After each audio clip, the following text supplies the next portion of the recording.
kabagong asawa na lamang. Alam niyang ang alipin ng pangunahing asawa ay palaging nagmamasid sa bawat kilos niya. Ngunit sinadya niyang tuksohin ang kanyang bunsong tiyuhin. At malakas na sumigaw, na pumunta siya sa kanyang kwarto.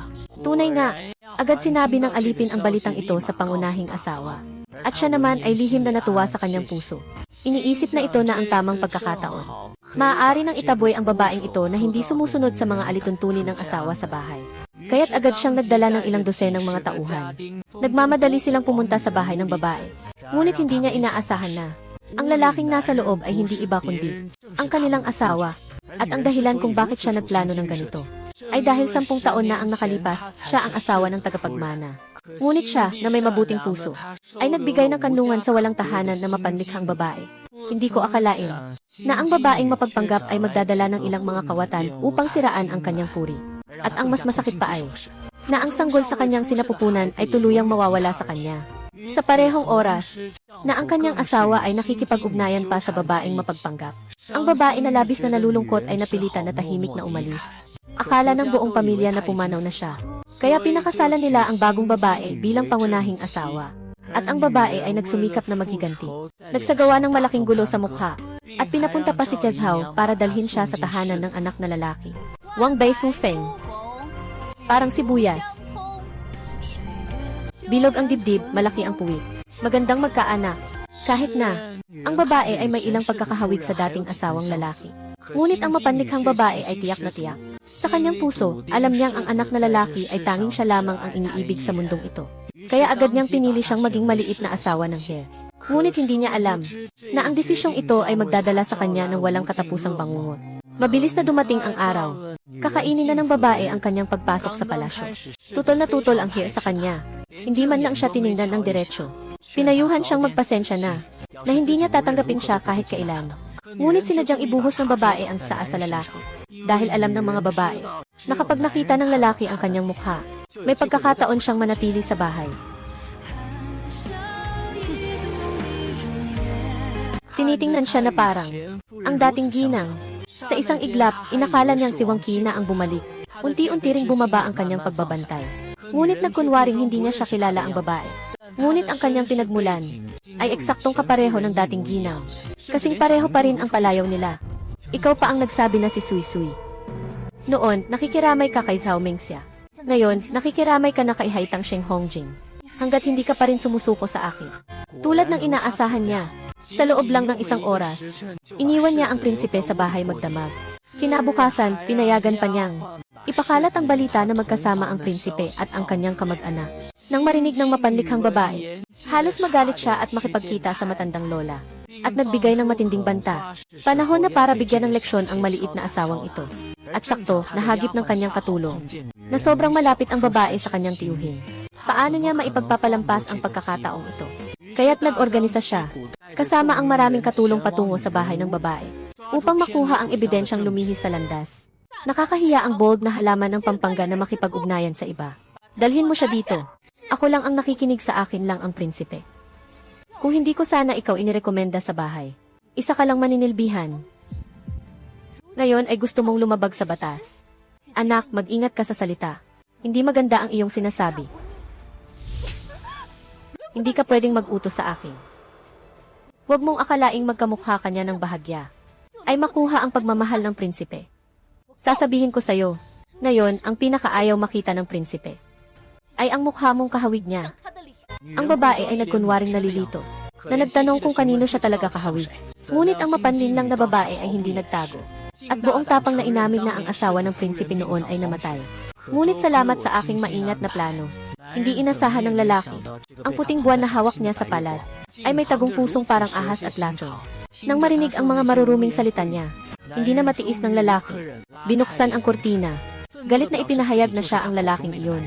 Ngunit ang tusong babae ay hindi pa rin nagsisisi. Ipinilit na may ibang lalaki sa loob ng bahay ng babae.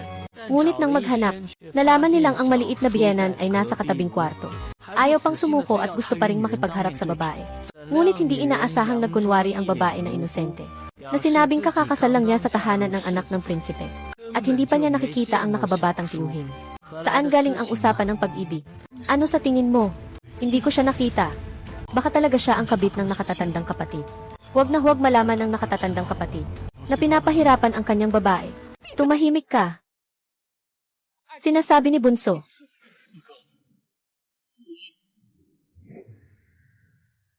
Hindi ko pa kailanman nakita ang taong ito.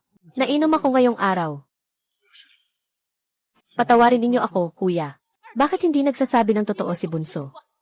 Totoo ang sinasabi ni Mrs. Ikaw, narinig mo. CJ, kahit ganun, bakit ka nandito? Hindi mo ba dapat bigyan ako ng paliwanag? Bilang asawa siya, bilang kabiyak ko. Ano ba ang kailangan kong ipaliwanag sa'yo dito? Ikaw nga. Ang pagiging maamo at mabait mo sa harap ko, palabas lang ba iyon? Sobra ba akong nagpapabaya sa'yo? Sobra nga akong nagpapabaya sa sarili ko. Simula nang umalis si Anne Lesui, sa 5 taon na ito, tiningnan mo ba talaga ako ng maayos? Abala ako sa mga gawain sa hukbo. Walang oras para sa mga bagay ng pag-ibig. Gusto ko rin naman ng pag-ibig. Bakit nga ba madalas kang nag-iisa sa kanyang kwarto? At saka, paulit-ulit akong pinipilit ng ina ko na kumuha ng ikalawang asawa. Tinanggihan mo ba iyon? Nakalimutan mo ba kung paano mo ako pinangako? At siya rin. Kung hindi lang siya medyo kahawig ni Anne Lesu, bakit ka ganito kaimportante? Huwag kalimutan. Ngayon, ako na ang tunay mong asawa, sapat na. Si Luju ay dadalhin ang ikalawang asawa palabas. Hindi maganda ang kanyang pakiramdam ngayon. Pagpapahingahin siya ng maayos ay mas mainam. At ikaw na naglalaro at nagsasaya. Walang ginagawa. Ngayon, ipapadala kita sa Kingshan Academy. Hindi ka matututo ng kahit ano. Huwag mo akong balikan. Kuya, pakawalan mo na ako, kuya.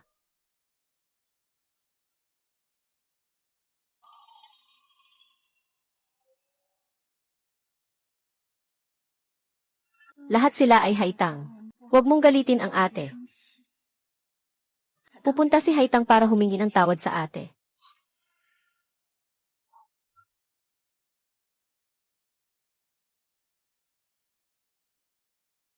Kakalamig mo lang. Pinapainom kita ng luya na sabaw.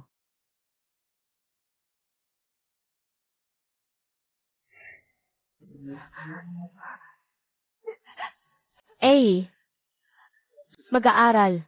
Inumin mo ang gamot. Maibabalik ang ginhawa ng iyong tiyan.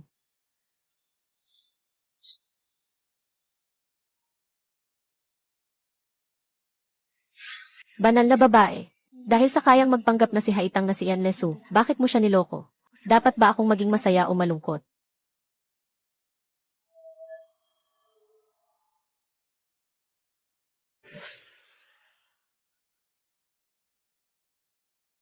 Kakalutang lang niya mula sa tubig. Puntahan mo at tingnan kung walang masyadong masakit.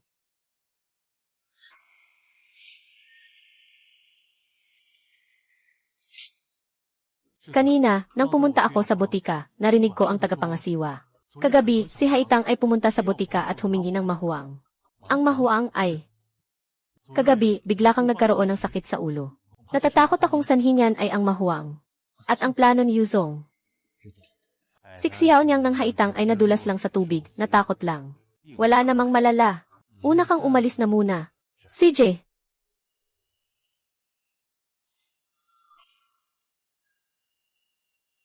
Anak ng Panginoon, ayos ka lang ba? Maraming salamat sa pagsagip mo sa akin, seryoso. Ano ba talaga ang layunin mo sa pagpunta sa bahay namin? Bakit mo sinabi iyon, seryoso? Kahapon, pumunta ka sa butika para kunin ang ephedra, seryoso ay.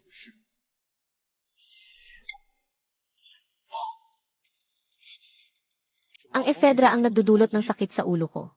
Sadyang ginawa iyon. Si Haitang ay humingi nga kay Dr. Liu ng ephedra. Ngunit hindi niya alam na magdudulot ito ng sakit sa ulo ng seryoso. Ang tinitirhan ni Haitang ay liblib.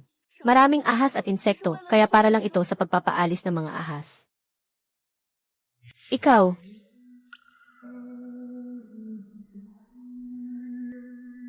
Kung dahil sa Haitang ay nagbalik sa dati ang prinsipe. Haitang ay handang mamatay bilang paghingi ng tawad. Saan mo nakuha ang pin na ito?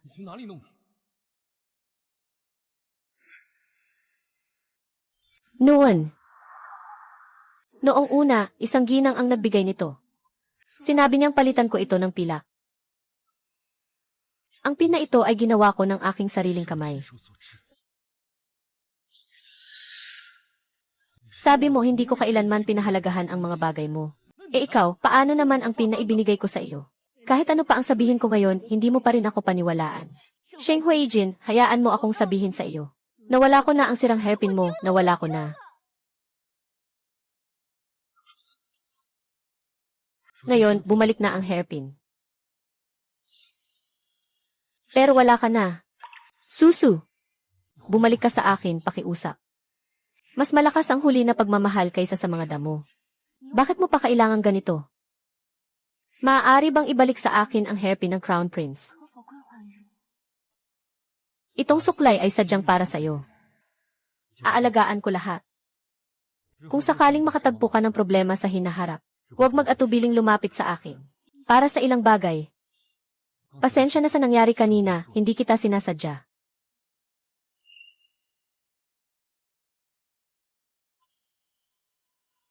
Ano?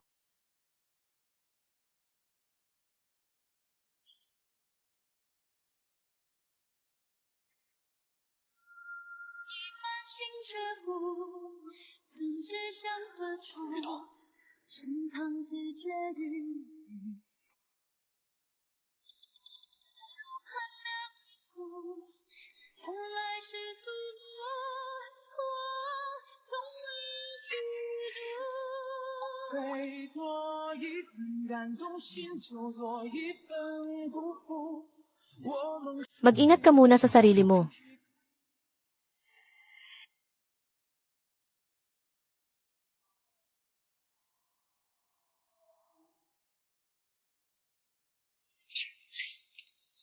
Yung taong iyan ay nakapangahas na saktan ako.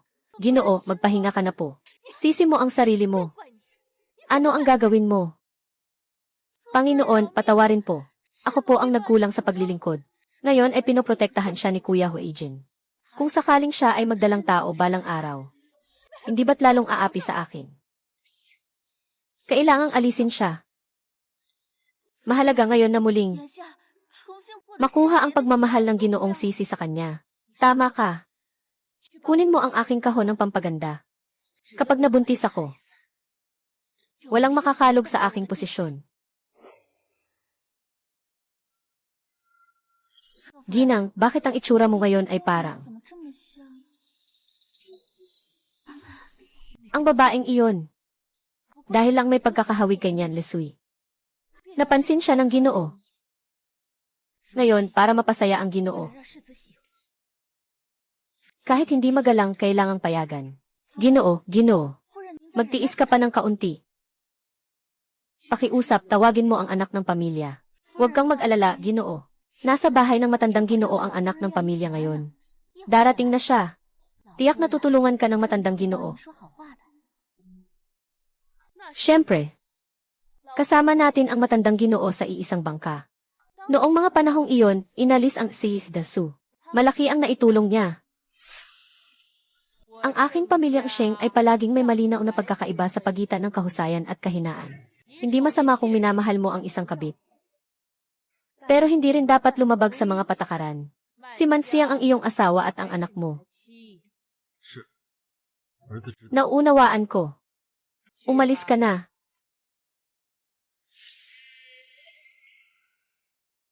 Ginoo ng Here. Ito ang ipinadala ng aming maliit na babae. May halong damo sa loob. Maaaring mapawi ang iyong sakit sa ulo. Naiintindihan ko na. Pumunta si Sheng Huikin sa bahay ni Zhao Mansiang. Mula sa silid ng matandang ginang. Diretso siyang pumunta sa silid ni Zhao Mansiang. Mukhang nagmamadali ang ating pangalawang asawa. Nais niyang ibalik ang puso ng kanyang asawa. Kaya't kailangan nating tumulong sa kanya. Pumunta ka at dalhin ang gamot na ibinigay ng tiyahin.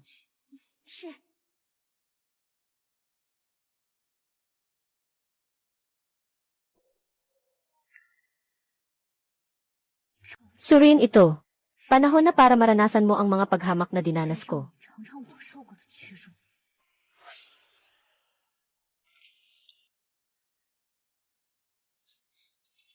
Paalam, kuya.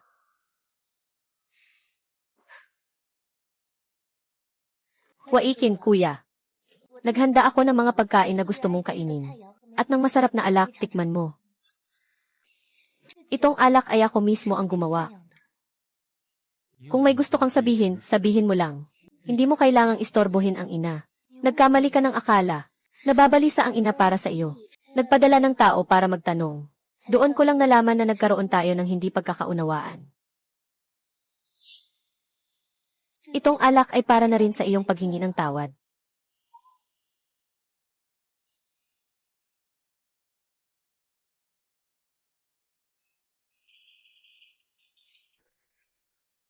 Ito mang ulam ay ako mismo ang nagluto, tikman mo.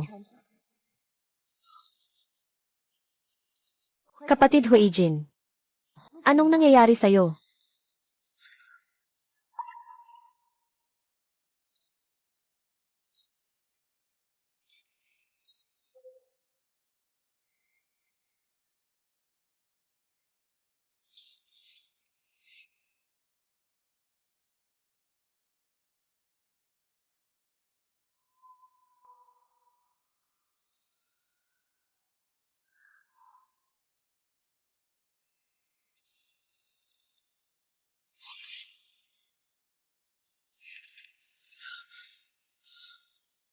Naman lasing na naman. Kapatid Huijin. Ginoo, Ginoo. Bakit umalis ang prinsipe? Ako ba ang nagpapaalis sa kanya? Tanga. Anong nangyari sa'yo? Naiikot ang ulo ko. Ang init, uminom ka rin ba ng alak na pampagising ng pagnanasa? Wala na doon.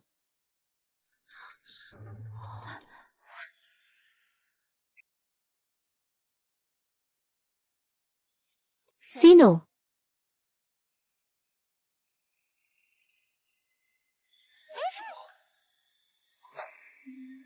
Ginoo. Ginoo. Anong nangyari sa'yo?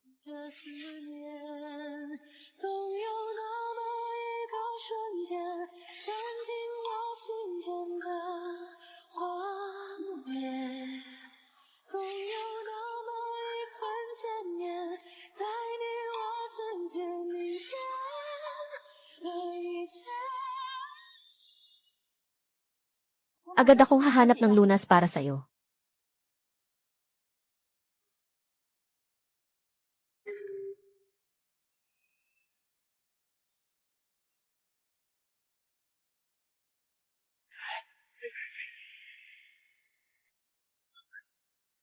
Hanapin kami.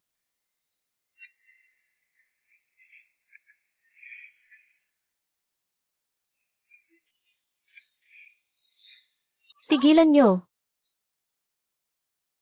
Anong ginagawa nyo? Hindi namin problema yan. Sige nang ang humingi ng tulong sa amin. Layo kayo. Kung magpapalabas kayo kahit isang salita, mag-ingat kayo sa ulo nyo. Pwede rin kung hindi nyo sasabihin. Ngunit kailangan talagang bigyan ng kaunting bayad para manahimik si Ian. Side. Tayo'y nagkasala.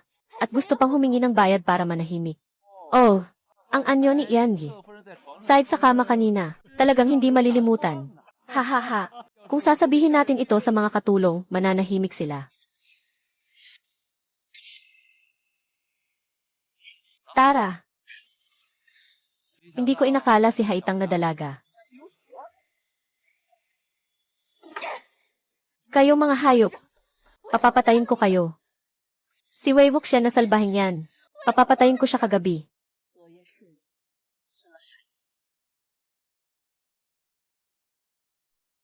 Mukhang ang sinabi ko kagabi. Hindi niya talaga pinakinggan kahit kaunti. Siguro nga si dalagang Haitang ay may kakaibang galing.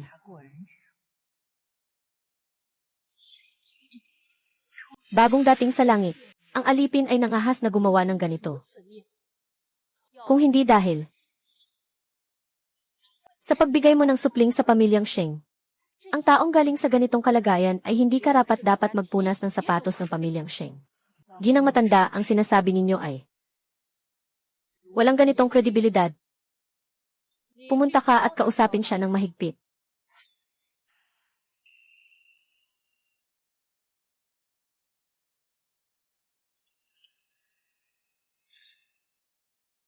Kung nandyan ka lang sa tabi ko sana.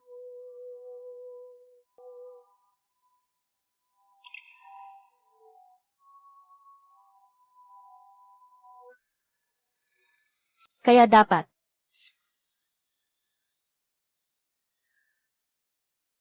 Ang asul o ang siglo ay parang isang bulaklak ng kamelya.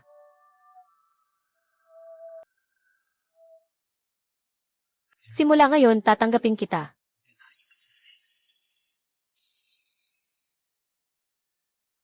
Salamat, Ginoo Haitang.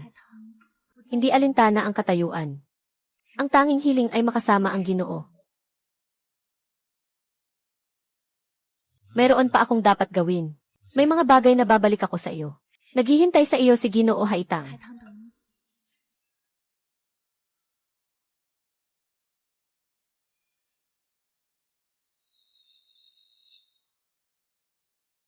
Pula. Miss, nakakasama sa katawan ang gamot na ito. Hindi ba pwedeng huwag inumin? Ngunit hindi ko na ulitin ang pagkakamaling iyon. Hindi siya karapat-dapat na ipanganak ko ang anak.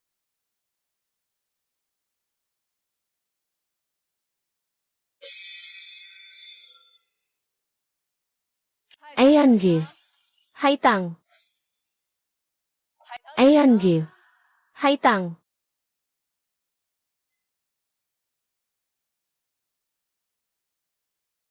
Yaya Liu.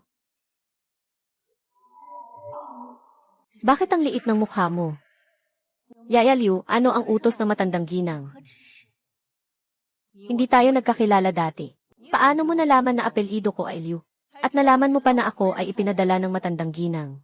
Nang pumasok ako sa bahay, narinig ko mula sa mga tagapaglingkod na may isang ginang nakasama ang matandang ginang. Maganda ba ang kanyang mukha? Agad siyang nakilala ni Haitang ngayong araw. Talagang magaling makipag-usap. Hindi nakapagtataka na labis siyang pinapahalagahan ng binatang prinsipe. Ngunit ito ay dahil lamang sa pag-angat ng binatang prinsipe kay Haitang. Dumating ako ngayon. Sa utos ng matandang ginang, dala ko ang doktor para suriin ang iyong pulso. Sa wakas, pumasok ka sa tahanan upang magbigay ng supling sa pamilyang Sheng. Nakita na ang pulso, kaya kampante na ang matandang ginang. Ay! Kakainom lang ng bisi.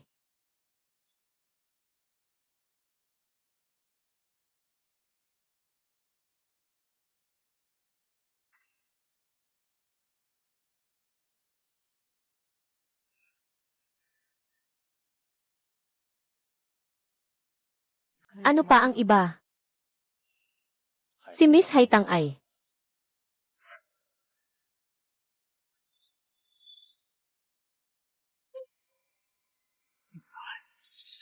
matatag at maayos ang pulso.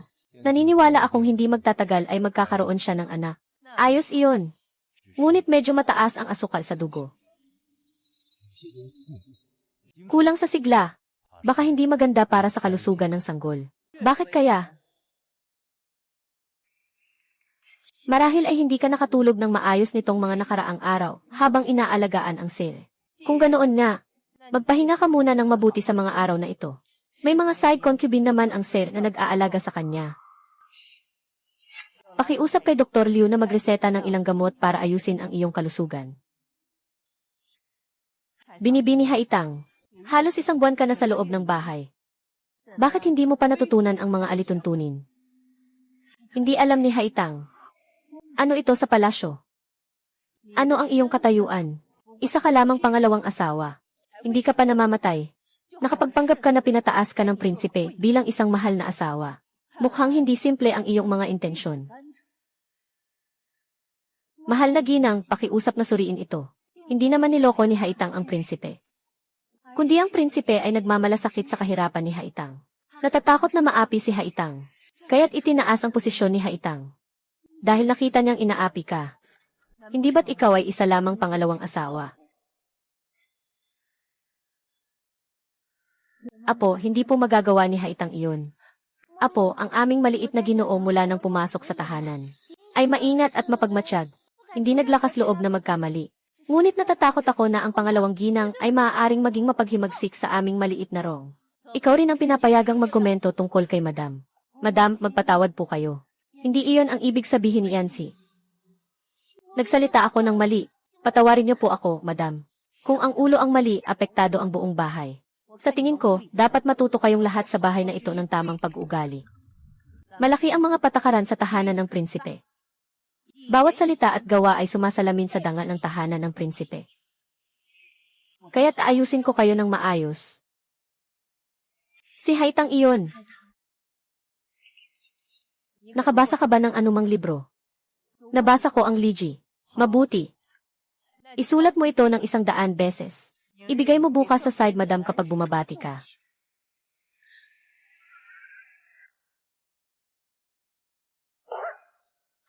Lumuhod ka sa akin ng 1 oras. Huwag kang tatayo. Yaya, lumuhod ka ng 1 oras. Mahina ang katawan ng aking maliit na ginang. Mahina kaya madaling maluya. Paano makapanganak ng anak para sa pangalawang prinsipe kung mahina ang katawan? Sakto itong pagkakataon para palakasin ang katawan.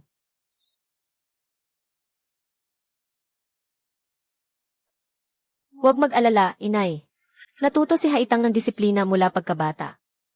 Bilang isang concubine, hindi niya sisirain ang alituntunin ng tahanan ng pangalawang prinsipe. Mukhang may mga paraan talaga ang mga dalaga sa Wangyuelo para magdisiplina. Paalam, inay. Mukhang may ipinadala ang matandang ginang. Sumusuporta siya kay Zhang Manxiang. Ano ang silbi ng suporta ng ginang sa kanya?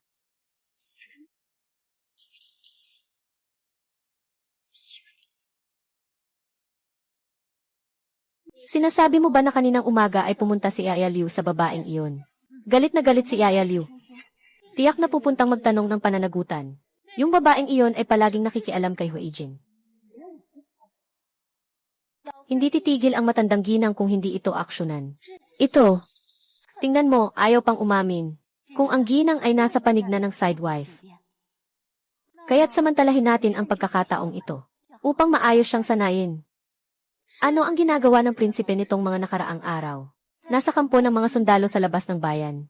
Mabuti, kaya't samantalahin natin ang pagkakataon upang ayusin ang babaeng iyon.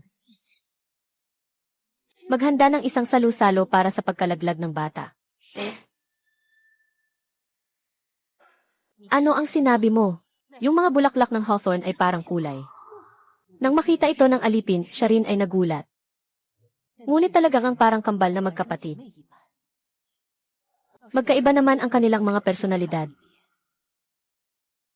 Kaya pala sobrang iniingatan ka ni Jing-er. Sige na nga. Basta makapagkaanak siya ng supling para sa pamilyang siyang ayos na. Kung hindi niya kaya, patayin na lang siya. Para hindi na maging pangalawang sakuna.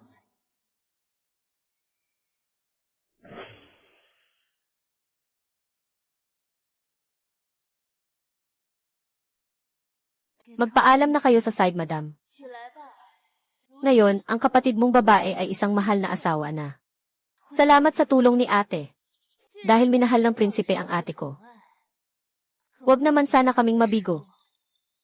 Maging maaga na sana siyang magkaanak para sa prinsipe. Noong una, hindi pa alam ni Haitang ang tama. Ito ang kopya niya ng Liji.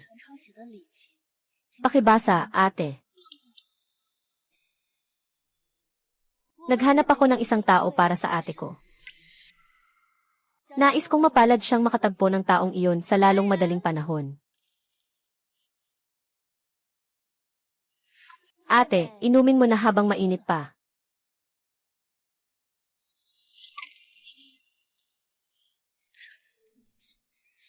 Huwag kang matakot, ate. Ang alipin na ito ay nagtangkang akitin ang Pangulo ilang araw na ang nakalipas. Hindi naman pinapansin ng Pangulo ang ganitong uri. Kaya't pinagsabihan siya ng mahigpit. Hindi niya matiis ang kahihiyan. Kaya nanatili siya sa bahay upang itama ang pagkakamali. Sino ba naman ang uwak na karapat dapat sa isang uwak na phoenix? Ito ay babala. Paalala sa inyo, inumin niyo na. Kapag lumamig, mawawala ang bisa nito. Hindi nagbago ang paraan mo talaga. Matapang. Nakakaya mong saktan ang gamot na bigay ni Madam sa amin. Pasensya na, ate. Masyadong mainit ang mangkok ng gamot.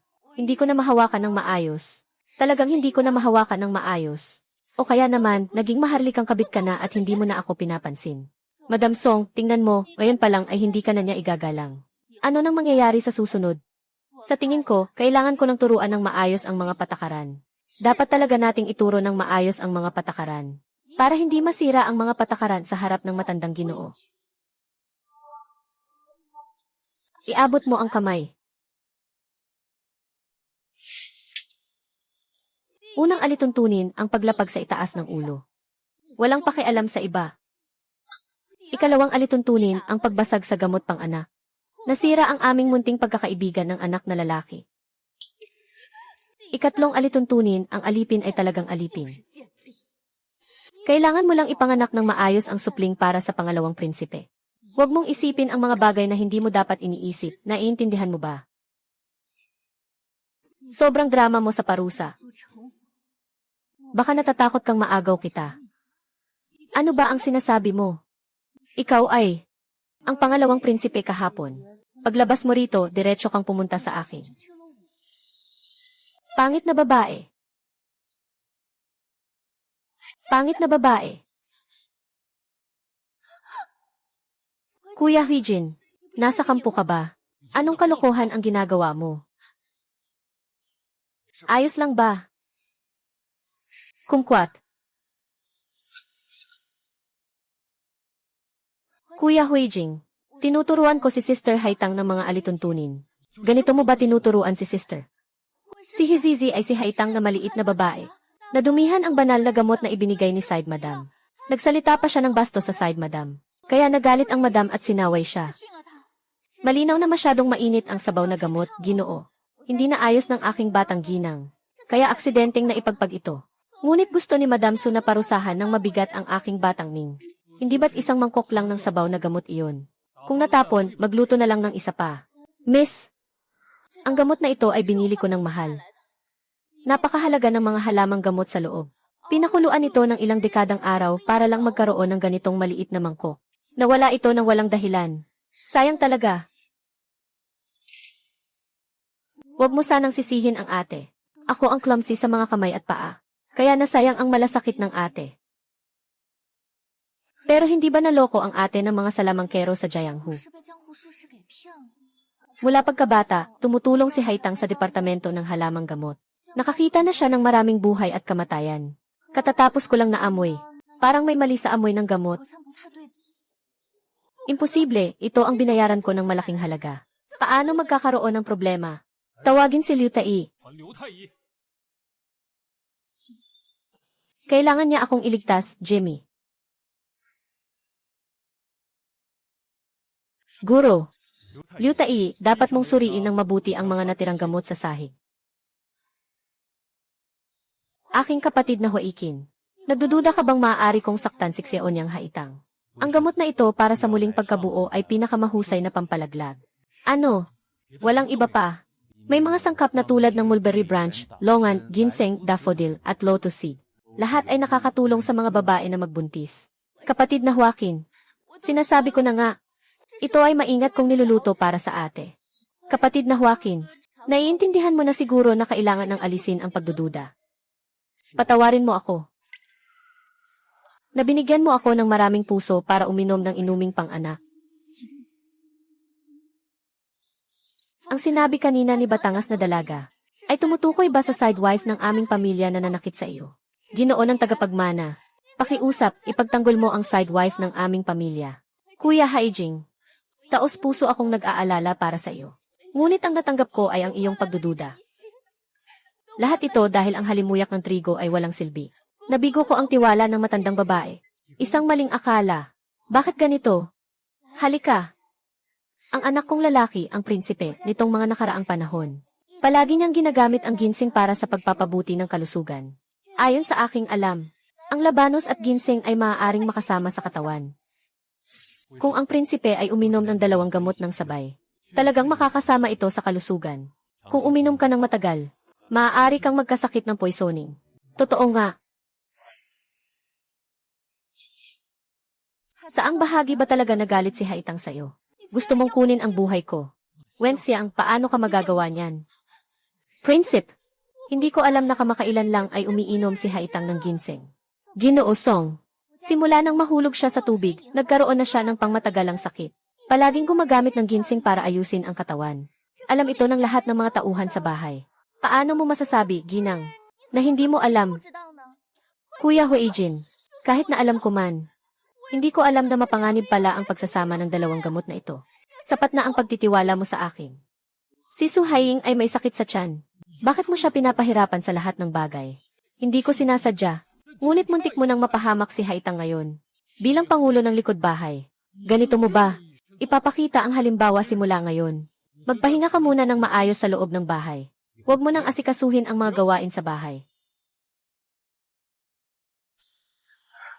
Huwag kang gagalaw.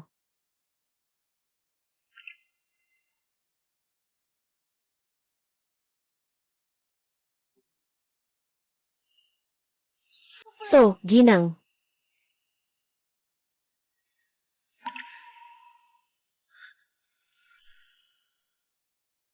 Zumingsing, tikman mo rin ang kahihiyan na naranasan ko dati.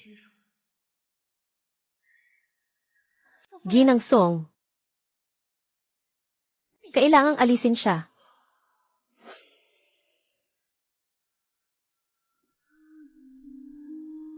Huwag muna, sir. Ano ito? May regalo akong nais ibigay sa iyo. CJ. Sire, pakipikit ang iyong mga mata.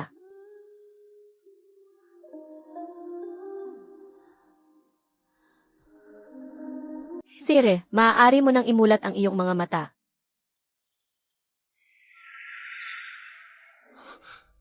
Ito ay...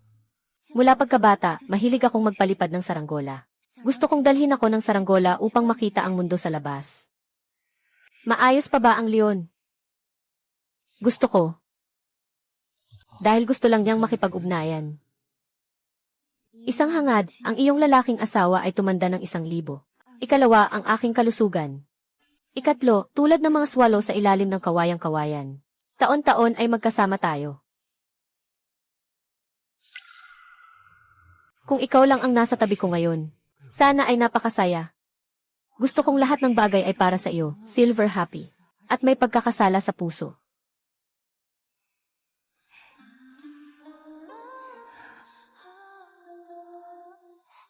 Kakatapos mo lang masaktan.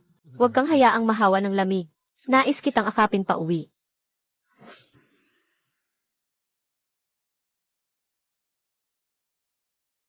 Anong iniisip mo? Kahit sino kailan hindi naging mabuti sa Haitang. Ngayon, ikaw na ang akin. Kaya natural lang na aalagaan kita. Kung balang araw ay magkaanak ka para sa akin. Mas lalo kitang aalagaan kayong mag-ina. Master, alam mo ba na meron kaming anak? Tama, ilang araw na lang ay ang kaarawan ng matandang madam. Matapos kang magpakasal, hindi ka pa nakapunta sa ina mo, di ba? Sasama kita pumunta, anong sa tingin mo? Si Haitong ay kailangang maghanda ng maigi ng regalo. Tama. Bihira ang ganitong pagkakataon na ang ina ay nagdiriwang ng kaarawan. Huwag mo nang parusahan si Maixiang, ang anak na babae, sa araw na ito, pwede ba? Dahil para sa iyong matagal ng pag-ibig. Sige, sundin mo ang iyong nais. Si Zhao Wenxiu ay nasa handaan na ito. Ang importante ay magawa lang natin.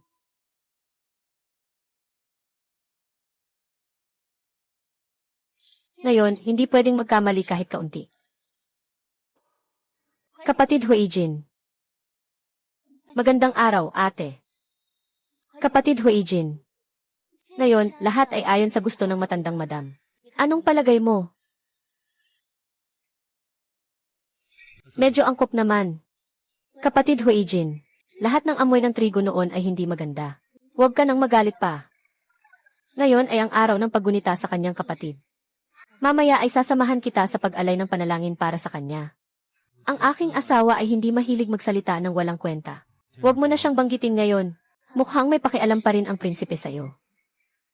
Gamit ang 6 na taong gulang na kapalit. Ngayon ay ipapapatay ka na. Dumating na ang matandang madam.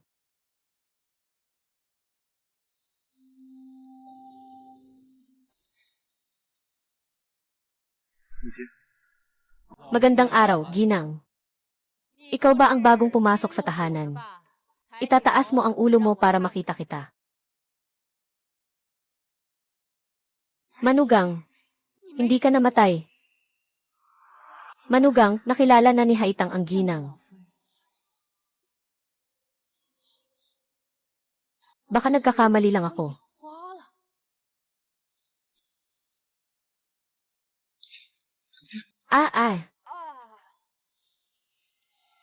Naghanda si Mansiang ng teatro para sa iyo. Pumunta tayo pagkatapos ng hapunan. Mansyang, palagi kang maingat sa iyong mga gawain. Ngayon na nandyan ka sa tabi ni Jin Er para alagaan siya. Ako'y kampante na. Kung makakapagbigay ka sa akin ng isang apo sa lalong madaling panahon, mas mabuti pa. Kasalanan ng aking katawan na hindi makabuo. Hanggang ngayon ay wala pa rin akong anak. Ngunit ngayon na si Haitang ay pumasok na sa tahanan at nakuha ang pagmamahal ng prinsipe, tiyak na magkakaroon tayo ng magandang balita sa lalong madaling panahon. Sang-ayon ka ba? 8-8. Sino ba ang mas maswerte kaysa sa ate? Anong meron, bunso? Sabay tayong maglingkod sa Panginoong anak. Sino man ang makapanganak ng panganay para sa kanya, ay karapat-dapat na pagkalooban. Tama ang sinabi ni Mansiang. Lahat ng lalaki sa pamilya Sheng ay namatay sa digmaan. Ngayon, si Jin lang ang natira. Kung sino man sa inyo ang makapagpapatuloy ng lahi ng pamilya Sheng, ay isang taong may malaking kontribusyon. Kaya siya ang naging prinsipe. Talagang kahanga-hanga ang ginang. Ngayong araw ay kaarawan ng matandang ginang. Kami ng mga kapatid mo ay naghanda ng regalo para sa iyo. Ipakita namin ito sa iyo. Ikaw muna, kapatid.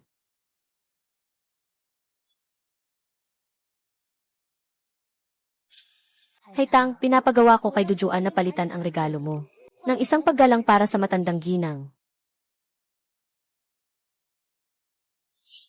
Haitao, tiyak na mamamatay ka ngayon.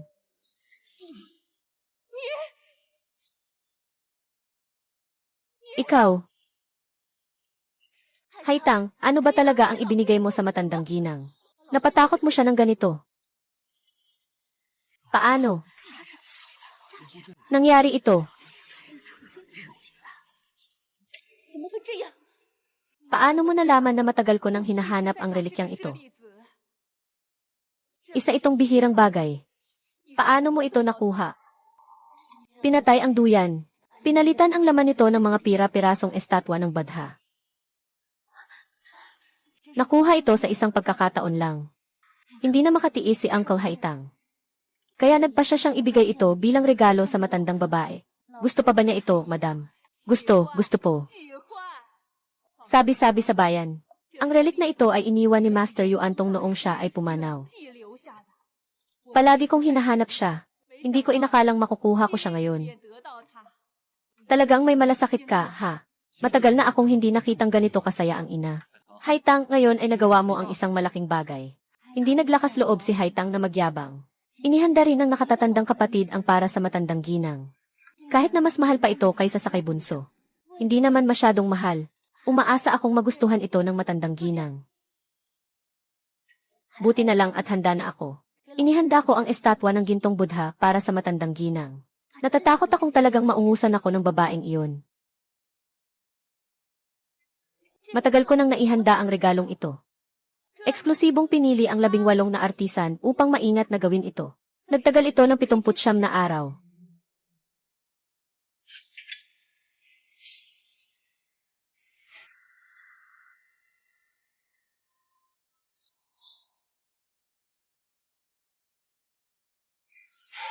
Ikaw. Ano ito? Ito ang regalong ibinigay mo. Hindi ang inihanda ko para sa matanda ay isang estatwa ng Badha. Bakit ito ang kalat na ito? Hindi kalat. Ito ay mga piraso ng kamay na may mga bakas ng pagkakahiwa. Anong kuliglig? Ano bang nangyayari dito? Hindi rin alam ng alipin kung kailan siya nakapasok. Ikaw.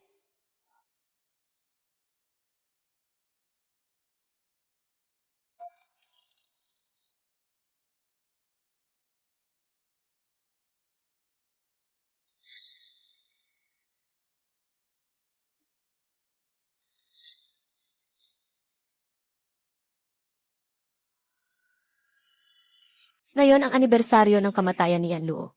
Nakita ang kanyang anino. Siguradong nagulat kayo. Ang regalong ito ay para sa inyong tatlo. Ilang beses ko nang sinabi, bawal banggitin ang pangalang Dufu sa bahay. Bakit mo pa rin pinipilit na dalhin ang kanyang mga alaala dito sa harap ko? Gusto mo lang akong pakainisin ng sama ng loob, matanda na ako. Oh, tungkol ba iyon sa dating misis ng He? Hindi ba? Sabi nila, mahilig magdusa sa inggit ang babaeng iyon. Ayaw niyang magpasok ng kabit ang He. Ganito ba talaga? Hindi ko alam kung ano ang nangyari sa babaeng iyon, matanda na ako. Ako'y inosente, matanda na ako. Ikaw ang bahala sa lahat ng bagay sa likod bahay. Huwag mong sabihin na hindi mo alam. Patawarin po ninyo, ginang. Sisiguraduhin kong malalaman ko ang buong katotohanan. Magbibigay ako ng paliwanag sa inyo. Ito ay mga gamit ng sanggol. Mga gamit ng patay. Nais ko ng sinunog lahat. Kahit sino pa man. May masamang intensyon ngayon. Kunin niyo na ang masamang bagay na ito at sunugin. Inay Jing-er, ina mo. Iwan mo na ang mga bagay na ito para sa anak mo, pang-alala niya. Simula nang ikasal si Jing-er kay Sheng. Wala siyang ginawa sa 3 taon. Lagi kang kinukulit araw-araw. Pag-ibig sa anak at asawa. Hindi pa rin siya pinapayagang mag-asawa ng iba. Lahat ng bagay ay labag sa akin. At ikaw ay naaalala pa rin siya. Nakalimutan mo na noong unang pumasok si Mansi ang sa puso mo. Na siya pang nakalaban ka at tinulak ka, isang mapanganib na babae. Bakit? Dapat ka pang ikasal sa kanya. Anong klase ng duwag ang karapat dapat maging tagapagmana ng trono? Kung ako ang asawa. Matagal ko nang hiwalayan siya. Hindi ko inakalang ganito ang pananaw ni Lola at ng lahat. Ang isang araw na mag-asawa, 100 araw na pasasalamat. Kahit na ganoon, ako pa rin ang kanyang nag-iisang asawa. Tumahimik ka. Paano ka walang anak sa loob ng maraming taon? Hindi dahil sa kanya. Paano mo naman maiiwasan ang pulso sa loob ng 5 taon? Sa kabuuan, walang usapan tungkol dito. Dahil kaarawan ng matandang ginang ang araw na ito. Huwag mo na siyang galitin. Ibigay mo sa akin ang mga bagay na ito para ayusin. Dang Shen. Huang Qi. Ano ito? Ang mga gamot na ito ay para sa mga babae upang mapanatili ang pagbubuntis. Paano ito posible? Hindi pa nagkakaroon ng anak ang prinsipe at ang kanyang kapatid na babae. Paano magkakaroon ng gamot para sa pagbubuntis? Posible kaya na ang prinsipe ay buntis na ang ginang bago siya pumanaw? Ano ang sinabi mo? Buntis na siya. Ikaw ang bahala sa lahat ng ito. Ayos ba? Wuji. Ngayon, ano man ang mangyari, kailangan kong linawin ang bagay na ito. Bago umalis si Kiki, nasa labas ka sa tungkulin. Hindi ko man lang siya nasilayan sa huli. Siya ay namatay sa pamamagitan ng pagbitin. Totoo bang ganito? Paano naman ako makakapagpanggap na hindi totoo? Pero bakit siya bago umalis? Wala man lang iniwan na kahit isang salita para sa akin. Nang dumating kami, kuneho. Nakahanga si Enluo si. Totoo ba talaga iyon? Matagal na ang nangyari noon. Hindi ko na matandaan. Maari mong hanapin ang mga dating tagapaglingkod ni Ginang. At tanungin sila, malalaman mo agad. Pinapalayas na ang mga iyon. Sigurado ka ba, ate? Dinala ni Wang Mama ang anak ng prinsipe. May isa pang Wang Mama na nag-alaga sa yumaong Ginang. Naiwan sa likod bahay para mangalap ng kahoy. Tanungin mo ang iyong ginang kung paano siya namatay noon. Sagot ng anak ng prinsipe, mula nang umalis ang ginang. Siya ay nagkasakit ng malubha. Ngayon, siya ay naging isang pipi. Buti na lang at pinaputok ko ang bibig ng matandang ito noon. Kahit na alam niya, wala na siyang magagawa. Hindi ko masabi kahit anong salita. Kung ganon nga, sige, tanungin kita. Ikaw na ang bahala, tumango o umiling. Ang madamba ay nagpakamatay sa pamamagitan ng pagsugo. Moma Wang, kailangang sabihin mo ang totoo.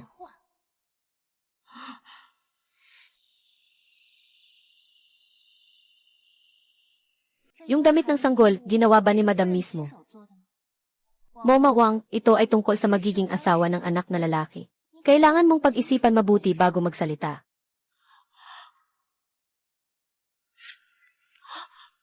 Tatanungin kita. Nabuntis ba ang asawa ng prinsipe nang siya ay pumanaw? Ay.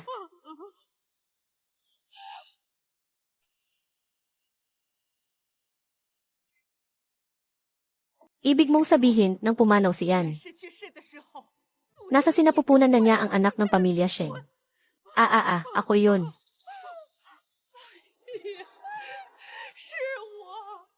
Ako ang nagdulot ng kamatayan ng sarili kong apo.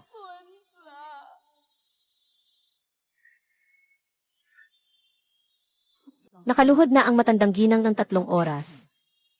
At ngayon, nakaluhod bilang pinuno ng pamilya Sheng. Sobrang seloso. Kapag kumalat ito, ano na ang mangyayari sa reputasyon ng pamilya Sheng?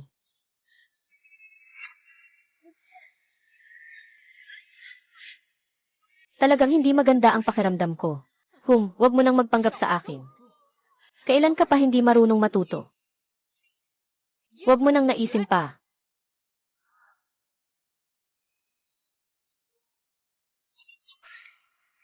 Noong panahon na yon, nasa ganito pa rin ako sa kanya.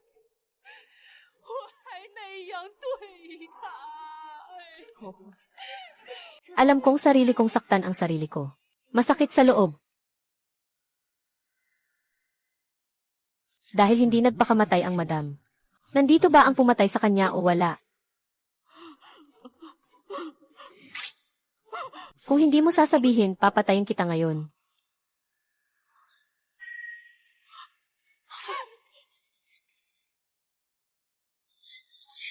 Ikaw, paano mo nagawang paratangin ako ng kasinungalingan? Ikaw. Kaya pala ang asawa ng tagapagmana ay namatay dahil sa maliit na asawa na ito. Tunay ngang kasamaan ito. Rochu, bawat taon. Mahina at madalas magkasakit. Iniutos ng ginang na ikaw ang mamahala sa lahat ng gawain sa bahay. Ano ba talaga ang ginawa mo? Wala akong ginawa, magkaibigan kami ng ate ko na parang magkapatid. Ano ba ang kaya kong gawin? Alam mo naman, ginang. Ako ang may kasalanan. Ako ang may kasalanan. Mamatay ka na.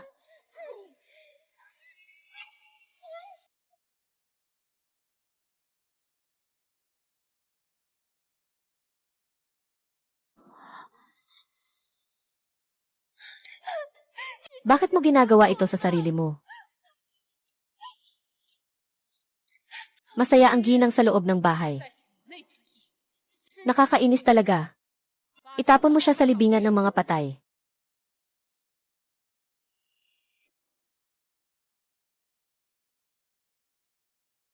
Pinatay ko ang sarili kong apo at manugang.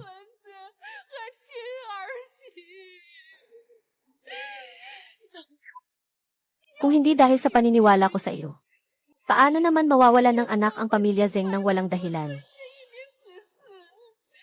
Kailangan nating magkaroon ng paliwanag tungkol dito. Hindi ko alam. Ayan, Gil. Matanda, kung alam ko na buntis ang aking kapatid, tiyak na ipagtatanggol ko siya ng buong puso. Nakikita kong ikaw ay masunurin, matalino sa paghawak ng mga bagay, at ipinagkakatiwala ko sa iyo ang pamamahala. Alam mong sabik na sabik ako na magkaroon ng apo. Bakit mo pa nagawa ang ganito? Ikaw na masamang babae. Kung hindi ka paparusahan ngayon, hindi mawawala ang galit ko sa puso. Tawagin ang mga tao ang salbahing ito. Dakpin siya, matandang ginang. Matandang ginang, ako. Alam ko ang pagkakamali ko. Ikaw. Ate, bakit mo nasabi iyon? 5 taon na ang nakalipas, hindi pa ako pumapasok sa tianggi ng 10. Tigilan mo na yung pagpapanggap mo. Ikaw na laso na babae. Tama na ba ang kalokohan mo? Mga tao, ilahin ninyo itong salbahing ito palabas. Alam ko na ang mali ko, ginang. Ginang. Alam ni Mansiang ang mali niya. Parusahan ayon sa batas ng bahay. Ginang, noong namatay si Yanle, ikaw ang... Ginang. Ginang, alam kong nagkamali ako. Ginang, alam kong nagkamali ako. Ginang. Ipagpatuloy mo lang ang palo sa akin.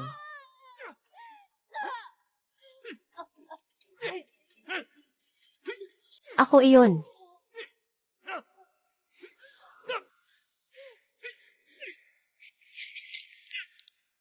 Ikaw ang lahat.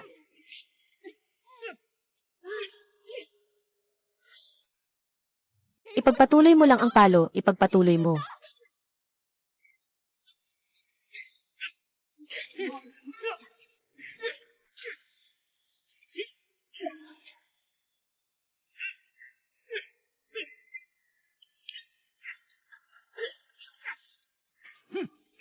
Sobrang magaan pa sa'yo. Nay, Ginang, tama na. Kung ipagpapatuloy pa ito, baka mapahamak siya. Huwag mo na akong pigilan. Hindi ko siya papatayin ngayon. Hindi mapapawi ang galit ko, lumayo ka. Susu! Tigilan mo, His Highness. His Highness, ang tiyan ko, tigilan mo. Doktor, doktor. Ang tiyan mo. Doktor, doktor. Tigilan mo, doktor. Kumusta? Si Haitang ay walang kasiyahan na. Totoo nga. Totoo nga. Ano? May kasiyahan na siya. Paano pwedeng mangyari yun? Sinasabi mo ba talaga ang totoo? Matagal na akong nag-aaral ng medisina. May kaalaman naman ako sa medisina. Ang galing, may pag-asa na ang angkan ng Sheng. Ay naku, ang sama-sama ko talaga.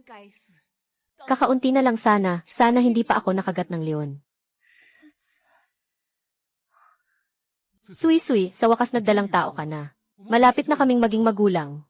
Talaga. Sa wakas, natupad din ang pangako ni Wang Sui-sui. Pinagpala tayo ng langit. Sa wakas, may isang supling na tayo. Haitang, mag-ingat ka at magpahinga ng maayos. Kung makapanganak ka ng isang anak na lalaki, itataas kita bilang asawa ng tagapagmana. Maraming salamat, matandang ginang. Paano ito posible? Tuwing taon, si Sui-sui na ito. Ang amoy ng dugo sa tindahan na ito ay napakalakas. Napatay mo na ang tunay na apo ng aming pamilya, ang pinalaki naming apo. Ngayon ay gusto mo pang patayin ang supling ng aming pamilya. Ikaw na mapanirang babae. Mga tao, dalhin siya. Ilagay sa bodega. Inaasar ako ng prinsipe. Talagang may ebidensya na pinatay ko ang kapatid na babae. Hindi ba ito isang pagkakamali? Sasaliksikin ko ito. Ilagay siya sa bodega. Mula ngayon, walang sinuman ang papayagang makita ka. Nang walang pahintulot ko.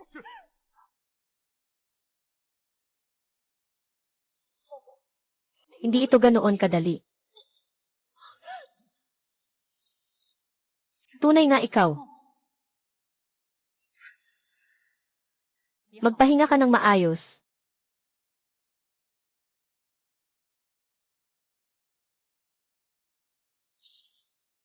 Ngayon ay buntis ka na. Baka ang anak na lalaking here. Bakit ako matatakot? Ano ba talaga ang pinagdaanan ng madam noon? Bakit namatay ang sanggol sa sinapupunan? 2 ang nawala. Ngayon, naiisip ko, nagsisisi na ako. Takot ako na hindi ko mapanatili ang batang ito. Hindi mangyayari iyon. Hindi ko hahayaan na mangyari iyon sa'yo. Magpahinga ka muna ng maayos.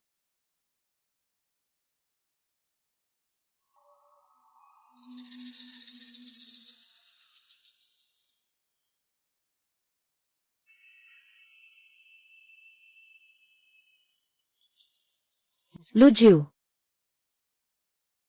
Pumunta ka sa unang klinika na nagpagamot kay Il noon. Ang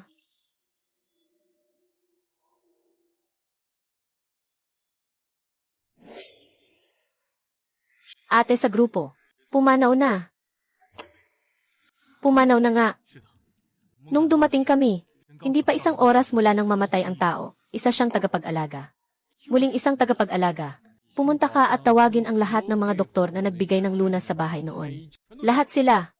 Mag-ingat na huwag magpasiklab ng gulo, ha?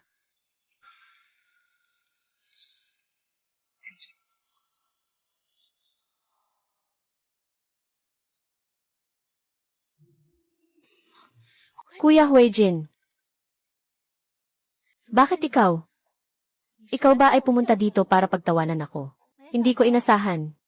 Ang dating makapangyarihang tahanan ng anak ng prinsipe ay talagang bumagsak na sa ganitong kalagayan. Talagang nasasaktan ang lola sa nakita niya. Pula.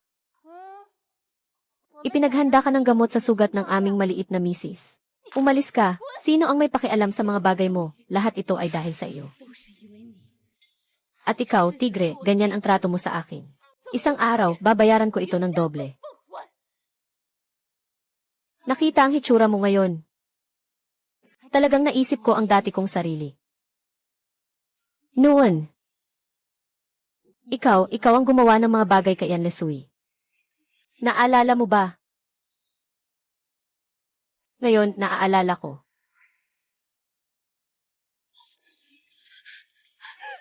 Sino ka ba talaga?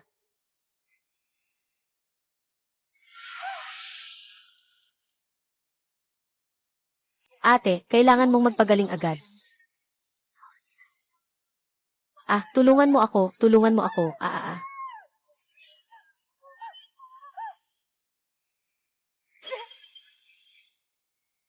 Zhao Manxiang, wala ka bang nais ipaalam sa akin? Si Yan Ruixi ba ay talagang nagbigti? Alam mo sa iyong puso.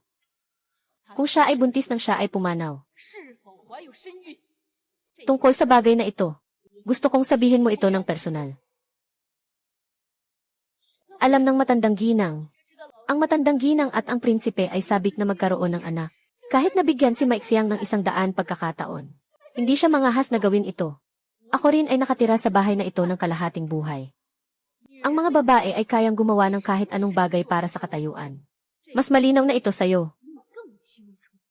Hindi ka pa rin nagsasabi ng totoo. Sila na ang magdadala ng parusa. Lahat ng sinasabi ni Matriarch ay totoo. Matriarch, wag po, wag po. Matriarch, wag po, Wag po, wag po.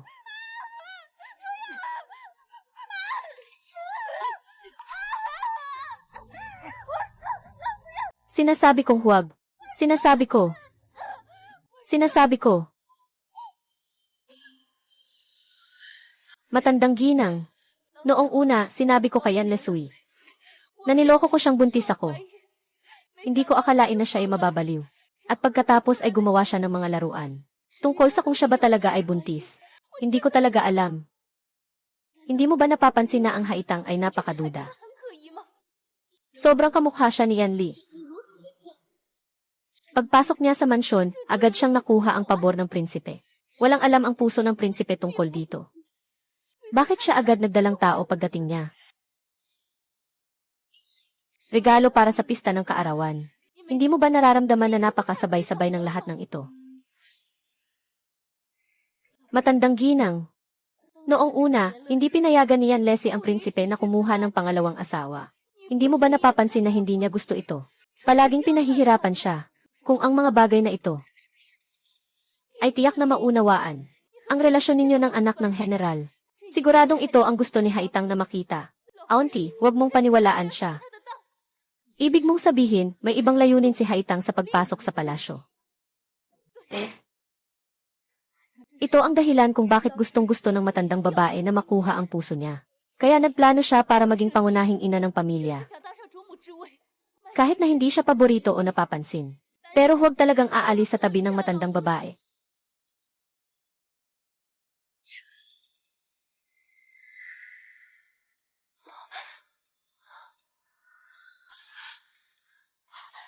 Ginoo, Ginoo. Nagsakripisyo ka.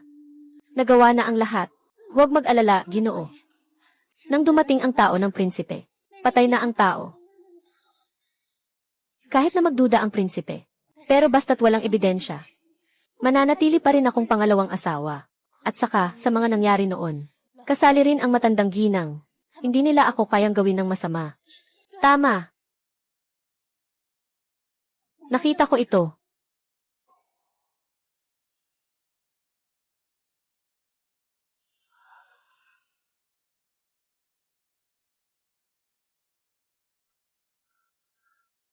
Mabilis, itapon mo na ang mga bagay.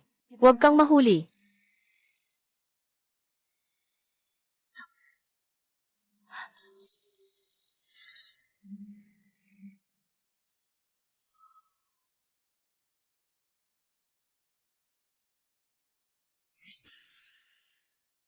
Talagang napakatumpak. Alaynan. Sikretong kinuha ko ang mga tira ng gamot niya noong nagluluto siya. Ipinakita ko kay EC. Liu, ito ay peking gamot para sa pagbubuntis. Hindi siya buntis. Pero, nakaayos na ang pamilya ni Zhang Tai. Ayos lang. Kailangan kong maging maingat sa mga damit na papalitan ko tuwing buwan.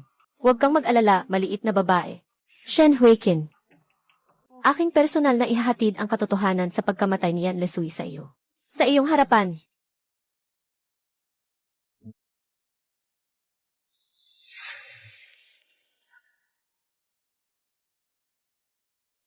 Leon. Prinsip. Bakit ang lamig ng kamay mo? Naramdaman kong masyadong mainit kaya ako lumabas. Para huminga ng sariwang hangin. Bakit hindi mo man lang ako pinaalam?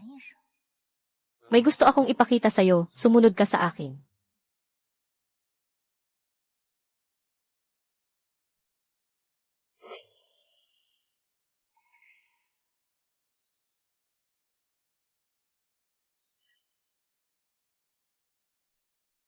Ito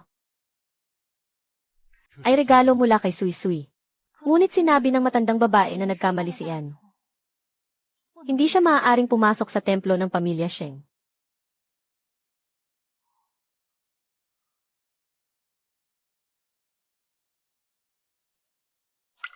Ano man ang kanyang pagkakamali. Sa huli, siya pa rin ang aking asawang babae. Paano ko mapapanood na ang kanyang reyna ay walang mapuntahan? Kaya nagtatag ako ng isang dambana dito. Para magbasa ng sutra at magdasal para sa kanya. Alam mo ba? Magkasing anyo kayo ni siya ng 6 o 7%. Noon akala ko si Sui Sui ang bumalik para magpanggap na siya. Pero kalaunan na pagtanto ko. Ikaw ay ikaw lang. Siya ay siya. Noong buhay pa siya, siya ay masigla at tuwid na tao. Hindi ko alam kung bakit siya nagkaroon ng depresyon at nagpakamatay. Prinsip. Hindi mo ba naisip ang mga ito? Siyempre, naisip ko na. Ngunit araw na iyon ay kaarawan ng aking ina. Sobrang ipinagbabawal niya ito. Kaya't hindi niya kailanman sinabi sa akin. Talagang mahirap para sa prinsipe.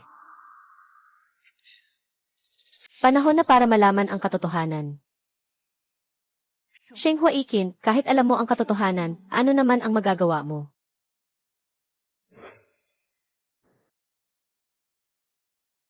Masyadong bland ang ulam na ito. Yanzi, pakiusap, utusan mo ang kusina na gumawa ng mga mas masarap at maanghang. Ngayon, ikaw ay buntis. Talagang nagbago ang iyong panlasa. Ginoo, walang anuman. Inutusan ko pa ang kusina na gumawa ng mga bagong putahe para sa iyo. Tikman mo kung gusto mo. Bumili rin ako ng ilang damit at alahas para sa iyo. Tingnan mo lahat. Tao.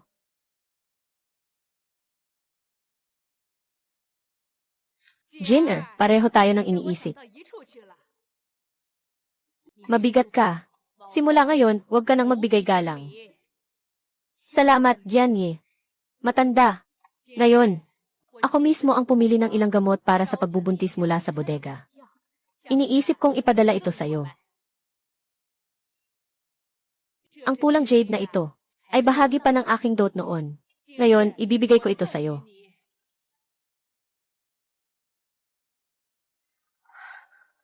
Maraming salamat, Ginang. Gustong-gusto ni Haitang ito. Araw-araw ay nag-aayos na parang bulaklak. Walang kahit kaunting dangal ng asawa ng heir apparent. Huwag mo nang isuot ang mga alahas na ito mula ngayon. Magpahinga ka na at alagaan ang iyong pagbubuntis. Naway makapagbigay ka ng panganay para sa aking bahay ng prinsipe sa lalong madaling panahon. Haitang, pumasok ka. Sige na. Hindi na ako makikialam sa inyo, mga bagong kasal. Sandali lang, Yanli. Bakit ka nandito?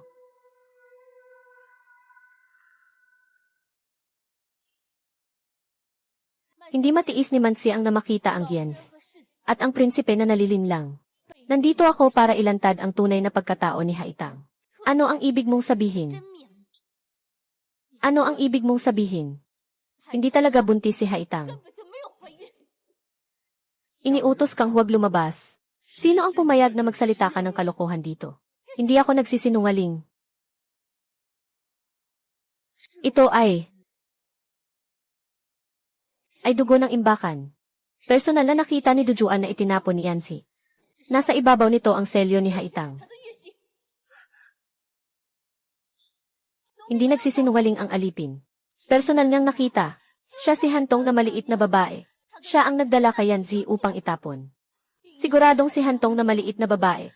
Dumating siya sa buwan ng lihim na sulat, natatakot na maipakita ang peking pagbubuntis. Kaya itinago niya ito sa isang blood bank na walang malinaw na pinagmulan. Inakusahan si Hantong ng peking pagbubuntis. Ang pagbubuntis ni Hantong ay sinuri mismo ng doktor. Kaya natukoy ng doktor na siya ay buntis. Dahil ginamit ni Hantong ang peking gamot pangbuntis. Naloko sila ng prinsipe at ng matandang ginang. Hindi pwedeng ganun, apo. Paano pwedeng hindi totoo, sabihin mo? Talagang nagdadalang tao ako ng anak ng prinsipe. Hindi ko talaga alam ang tungkol sa gamot na iyon. Hindi ako nagsisinungaling. Nasa kwarto niya ang lihim na gamot. Ginang, isang paghahanap lang malalaman. Pumunta kayo at hanapin niya. Nahanap na. Ito ay nakuha mula sa kahon ng mga gamit ni Yaong Lady Tang. Hindi ko alam kung ano ito. At hindi ko rin alam kung bakit ito nasa kwarto ko. Dali, tawagin si Dr. Zeng.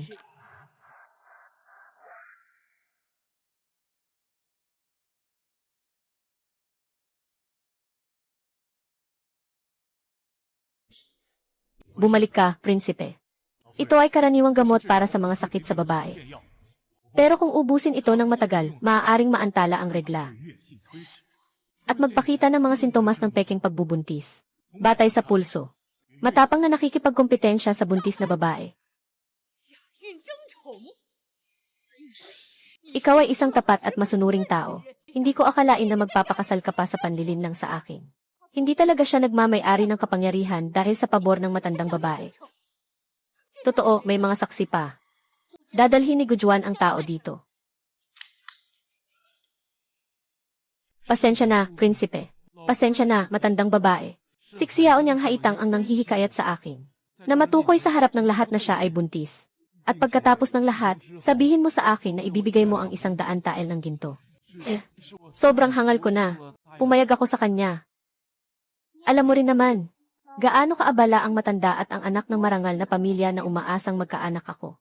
Kung sa araw na ito ay maipapakita ang positibong resulta. Ang gantimpala mo ay hindi lang ito. Inihanda namin ang 100 tael ng ginto para kay Liu Tai. Kung matatanggap mo ito, nakasalalay na sa iyo, doktor. Naiintindihan ko na. Ibig sabihin, mula pa sa simula ay pinlano niyang lokohin kaming mag-ina. Walang tanda ng pagbubuntis si Aling Haitang. Bukod pa rito, ang kanyang katawan ay matagal nang walang laman. Hindi siya maaaring buntis. Nang siya ay pumasok sa bahay noon. Hindi ba sinabi na siya ay may likas na banal na katawan para magdalang tao? At kaya niyang agawin ang anak sa isang iglap. Hindi ako nangahas magsalita ng walang basehan. Noong mga unang taon, si Aling Haitang ay isa sa mga babae sa Wangyuelo. Walang posibilidad na mabuntis. Tumahimik ka, hindi mo ako pwedeng husgahan. Talagang walang katiwalian sa pagitan ko at ni Liu Tai. At wala rin akong ipinangako sa kanya na 100 tael ng ginto. Kailangan mong maniwala sa akin. Nandyan ang mga saksi at ebidensya. Magsasalita ka pa ba? Akala mo ba lahat sa bahay namin ay mga tanga? Ginoo. Mula sa unang araw ng pagpasok niya sa bahay, may ibang intensyon na siya. Huwag kang magpaloko sa kanya. Haitang, sobrang nabigo mo ako. Inaasawa, si Haitang ay inakusahan ng hindi totoo. Inaasawa, nandito rin si Ilse. Zeng ngayon. Chay. Zeng, noong nakaraan, siya ang dalubhasa sa mga sakit ng kababaihan sa palasyo. Bakit hindi natin hayaan si Ilse? Zeng na muling suriin siya. Inaasawa. Noong mga panahong iyon, ang asawa ng prinsipe ay namatay sa sinapupunan. Hanggang ngayon ay nalaman lamang ng tao. Gusto mo bang maulit ang trahedya? Nasa sinapupunan ko ang anak ng tagapagmana. Iyong apo.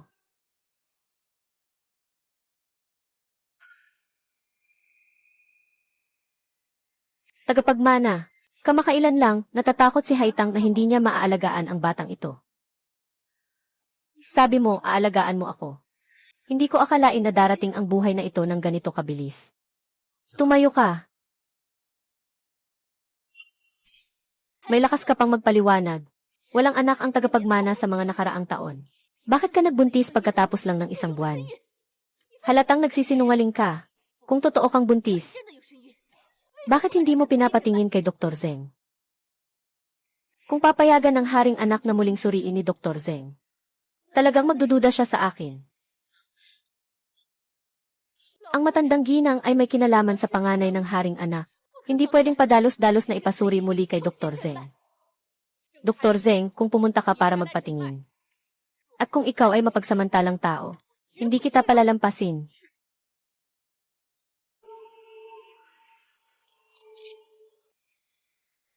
Patay ka na ngayon, Haitang. Zenmai, kumusta siya? Walang anuman. Si Haitang ang dalaga niya. Balik sa Panginoong Ginoo, kumusta si Haitang ang dalaga niya? Totoo, siya ay nagdadalang tao. Paano nangyari iyon? Nadismaya ka ba, Zhao Nansing?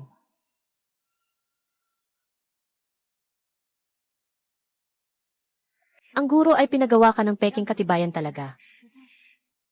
Ang iyong ama at ako ay matagal nang magkakilala. Sa pagkakataong ito, anuman ang mangyari, ipagtatanggol kita. Sa pagkakataong ito, hindi na magkakamali, di ba? Mayroon pang peking ito. Ikaw ang opisyal na manggagamot ng palasyo. Maaasahan kita. Ginoo. Ngayon, maaari ng pagkatiwalaan si Haitang.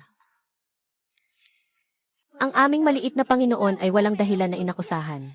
Pakiusap, prinsipe, ipagtanggol niyo po ang aming munting prinsesa. Prinsipe, patawarin niyo po kami. Ako po ay nagkamali ang ulo ko. Nagsisi ako sa akusasyon laban kay Ginoot Ginang Haitang. Isang maling akusasyon lang, nagdulot na ng masamang tingin kay Haitang. Ngayon, ituturo ko sa inyo, mga aliping walang hiya. Patawarin niyo po ako, prinsipe. Ako po ay hindi magaling sa medisina. Nakamali ako sa pagsusuri kay Dr. Liu. Ngayon, muntik na ninyong mapahamak ang dangal ni Haitang. Kaya mo bang akuin ang kasalanang ito? Hindi para sa batang nasa sinapupunan. Patawarin po ako, haring anak. Ako ang nagkamali. Parang may taong sadyang gumawa ng ganyang bagay ngayon, haring anak.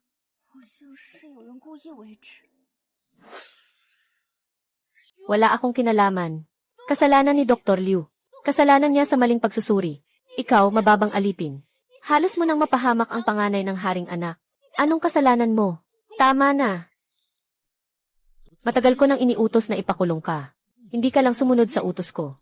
Nagdala ka pa ng mga tao dito para maghasik ng gulo. Tawagin ang mga tao. Ikatali siya. Dalhin siya. Hindi pa tapos ang palabas. Hindi siya pwedeng umalis. Haitang. Kanina, naisip ko na sabihin na ang asawa ay buntis pa lang, kulang isang buwan. Hindi matatag ang kabuuan ng pagbubuntis. At may bakas pa ng paggamit ng pulang bulaklak. Mula nang malaman niyang buntis, sobrang maingat ang anak kong babae. Paano niya magagawang uminom ng pulang bulaklak? Yung bagay na nakasasama sa sanggol. Kung walang mali sa pagkain at inumin.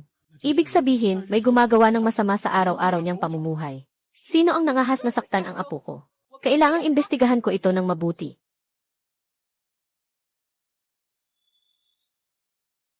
Tita Zengnan, tingnan mo ito.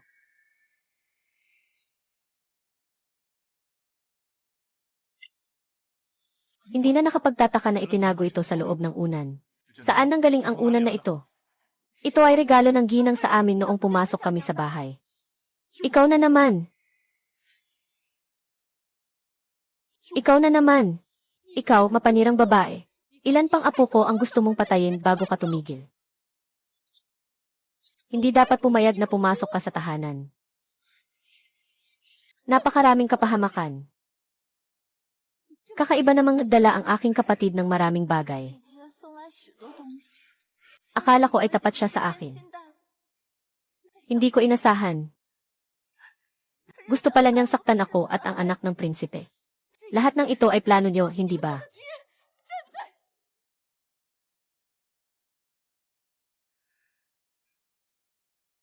Yancy, dalhin mo ang mga bagay at itapon mo na. Huwag hayaang makita ng iba.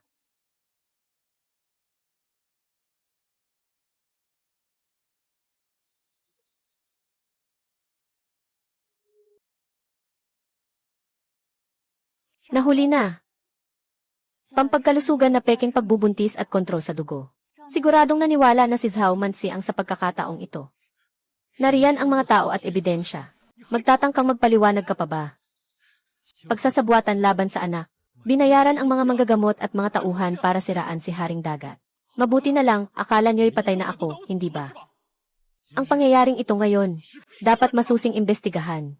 Kailangan ninyong magsabi ng totoo isa-isa. Hindi ko kasalanan ang prinsipe.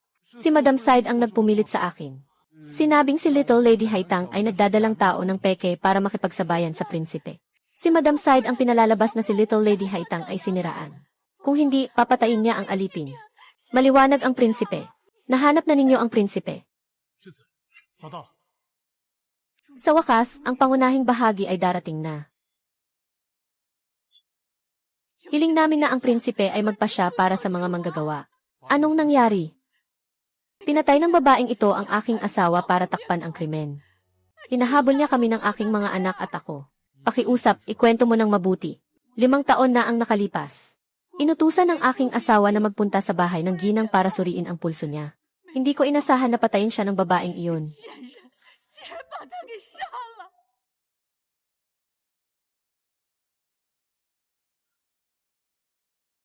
Ang ginang ay may hindi pagkakasundo ng sikmura at pali dahil sa init ng panahon. Pahintulutan ninyo akong maghanda ng ilang gamot para ayusin ito. Maraming salamat po. Ano ba talaga ang sakit niya? Hindi sakit ang asawa, siya ay nagdadalang tao. Anong sinasabi mo? Hindi mo sinabi sa iba. Ayon sa iyong utos, sabi ko lang na hindi maganda ang tiyan at tiyan ng asawa ko. Ayos na. Sa araw na ito, kung maglakas loob kang sabihin kahit isang salita, patayin ko ang buong pamilya mo.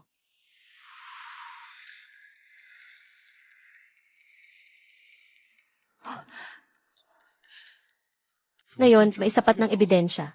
Meron ka pa bang maipapalusot? Hindi ko sinasadyang mapatay ang anak ng ate ko. Ginoo, Ginoo. Alam mo na. Tulungan mo ako, pakiusap. Napakasama talaga. Kung nalaman ko lang noon na si Kiki ay buntis na. Hindi ko siya magagawa ng ganito. Ikaw, isang masamang babae na may pusong ahas. Gusto kong ipaghiganti mo ang buhay ng apo ko. Ginoong matanda. Noong una, ikaw ang nagplano kay Yan Lesun. Dahil hindi ka makapag-anak, pinapunta mo ako para patayin siya. Ngunit lahat ng kasalanan ay itinulak mo sa akin. Sino ba talaga ang Diyosa? Tumahimik ka. Noong una, ako ay nalinlang ni Zwing. Naniwala ako sa mga kasinungalingan mo. Pinayagang mamatay ng dahan-dahan ang apo ko dahil sa iyo. Ngayon, ikaw pa ang sumisisi sa akin. Kung hindi mo sana inagaw ang kapangyarihan niya sa pamilya, pinahiya at pinagsamantalahan mo siya. Pinayagang apihin siya ng mga tauhan sa bahay. Paano mo siya unti-unting pinilit na mamatay? Ikaw ang may kasalanan. Inay, ano ba talaga ang ginawa mo kay Suisui? Kung pati ang ina ay nalinlang din ang taong ito. Paano naman maaring patayin ng isang ina ang kanyang sariling apo? Tiete. Nga. Tiete. Mahal kita. Wala ako sa bahay. Ngunit palagi mong pinapahirapan ang aking asawa. Pinagsalitaan siya ng kahihiyan hanggang sa magpakamatay. Sasabihin mo pang hindi ito iyong kasalanan. Talagang isang magandang palabas ang aso na kumagat sa aso. Jenner. Ako. Mahal na prinsipe, maliwanag ang iyong isip. Ang matandang ginang ay nag-iisip lamang para sa iyo. Siwang mama at ako ay magkapitbahay. Sinabi niya sa akin bago siya maparalisa ng lason. Ang ginang ay pinatay din ni Zhao Mansi ang gamit ang puting seda. Natatakot na mangyari sa akin ang kaparehong sinapit ni Wang Mama. Kaya't hindi ko nagawang magsalita.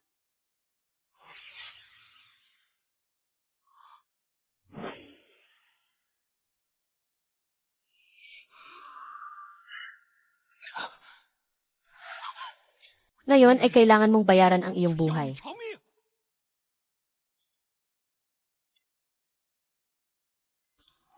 Leon, ito ay isang buhay pagkatapos ng lahat.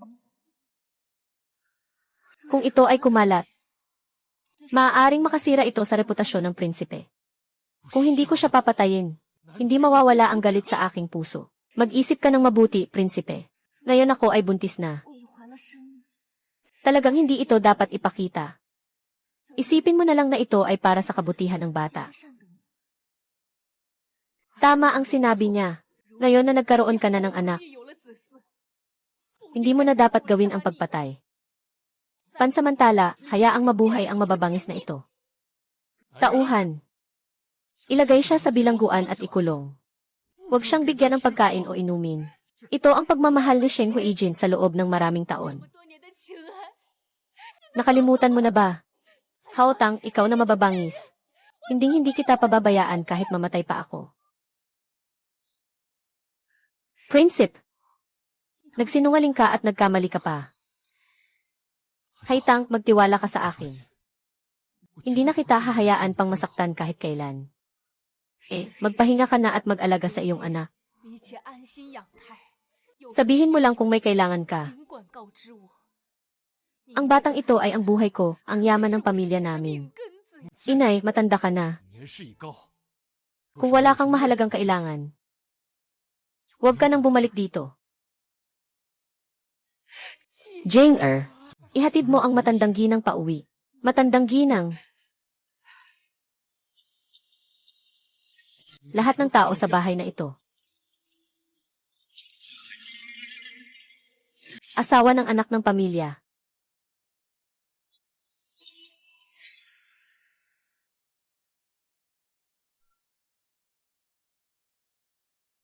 Ginang.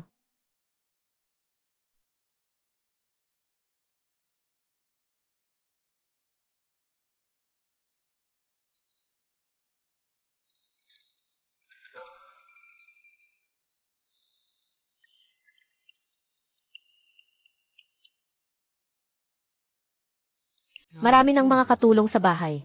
Kailangan mo pa bang gawin ang mga ganitong pananahi? Ay nako, gusto ko sanang personal na gumawa ng isang magandang damit para sa iyo. Halos handa na ito, tingnan mo. Pagsuot mo niyan, lagi mong iisipin ako. Sa oras na iyon, sisiguraduhin kong araw-araw ko itong susuotin.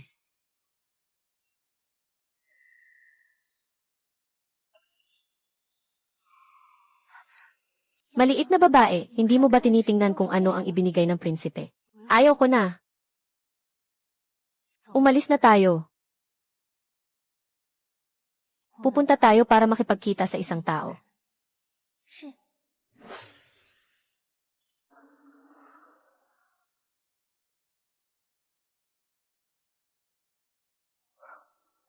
Mga bagay na hindi nagawa ni In Lisui. Nagawa mo na. Sa ganitong kalagayan, hindi mo pa rin naiintindihan. Ako lang ang luha. Hindi pwedeng ako ang pumatay sa kanya ng mano-mano. Paano mangyayari iyon? Sa Diyos nagmula ang lahat. Pinayagan niya akong makaligtas. Pinayagan niya akong bumalik para parusahan kayong mga masama. Hindi pwedeng mangyari talaga. Nininegosyo mo ako. Noong una, binilhan mo ng pabor ang doktor. Itinago mo sa akin na nagdadalang tao ako. Muli kang nag-uudyok ng hidwaan. Kinuha mo ang aking kapangyarihan. Pinatay mo ang aking sanggol. Zhao Nanxing. Naisip mo ba ang magiging resulta mo ngayon? Ano bang ginagawa mo?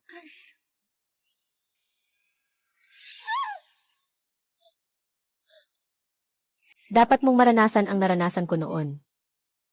Bumalik ka. Sino ka ba talaga? Linawin mo ang iyong sinasabi. Bumalik ka na, makakapagsimula na tayo sa susunod na plano. Sino ka ba talaga? Bumalik ka sa akin. Ilinaw mo ang sinasabi mo. Bumalik ka, masamang tao, haitang. Ginoo. Kakausapin ko lang ang katulong sa silid ng pamilya Zhao. Nagawa ko na ang matinding pagpapahirap. Nagsalita rin siya tungkol sa ilang bagay. Hindi ko kayang itago ang tungkol sa matandang ginang. Anak, sabihin mo lang. Huwag mag-alala ang matandang babae. Ang anak na lalaki ay nagsalita lang sa galit. Walang alitan na magdamag sa mag-ina na ito. Narinig ko na si Jin ay magdadala ng haitang bilang asawa ng He. Kung ganon, kahit paman bilang paghingi ng tawad sa kanya. Mamaya, pumili ka ng ilang bagay mula sa silid tanggapan. Ipadala mo sa kanya ang mga ito.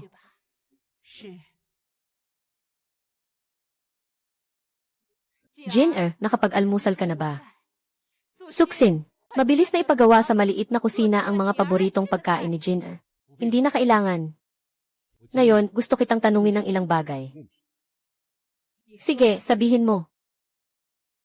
Noon, si Zhao Manxiang ay nagkunwaring may otoridad. At pinaslang si Sui Sui. Alam mo ba ito o hindi? Noon, ginamit ang pangalan ni Sui Sui para pilitin akong kumuha ng ikalawang asawa. Tama ba o mali? Tama ang sinabi mo. Li Anyue ay hindi kailanman sumang-ayon na mag-asawa ka ng iba. Si nanay ang pumilit sa kanya. Nanay. Si nanay ang gumagawa niyan. Lahat ng ito ay para sa kinabukasan ng pamilya ko. Kung ganito nga, bakit palagi mong pinapahirapan si Sui Sui? Matagal mo nang gustong saktan siya. Hindi inakalang ni Jing na magtatanong ka sa nanay mo dahil sa isang babae. Nawawala na ang mga supling ng pamilyang Sheng. Ngayon, ikaw na lang ang nag-iisang lehitimong anak ng pangunahing asawa. Sa loob ng maraming taon, ginugol ng inay ang lahat para mapanatili ang karangyaan ng pamilyang Sheng. Ilang hirap at pagod ang kanyang tiniis. Kailan mo ba maunawaan ang mabuting hangarin ng inay? Inay, sa mga taon na ito, ibinuhos mo ang lahat para sa pamilyang Sheng. Alam ng iyong anak ang iyong paghihirap. Palagi kitang inuuna sa lahat. Hindi ko kayang sumuway. Ikaw si Sweezy. Ikaw ang tanging asawa ng anak. Ngunit pinatay mo siya. Pinatay mo rin ang puso ng anak. Ang lahat ng ito ng ina ay para sa iyong kabutihan. Isang panig ay ang aking unang asawa. Ang kabilang panig ay ang aking tunay na ina.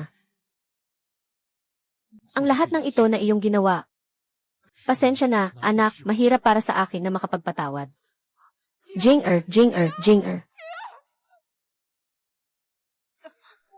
Ginoong matanda.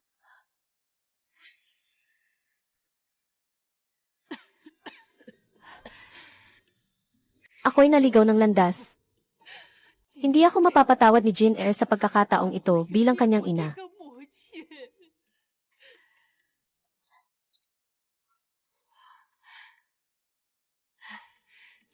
Jerry.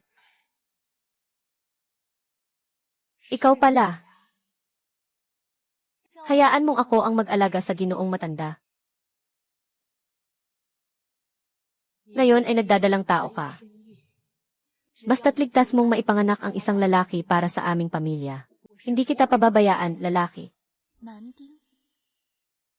Ang matandang ginang ay may oras pang mag-alala sa lalaki. Ano ang ibig mong sabihin? Noong una, si Yan Lesui ay buntis. Ngunit siya ay sinira ng matandang ginang. Huwag mo nang banggitin siya. Mula nang pumasok si Yan Lesui sa tahanan, siya ay laging magalang sa iyo.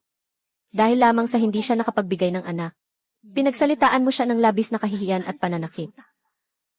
Parusahan siyang tuwing araw ay lumuhod sa harap ng pasilyo.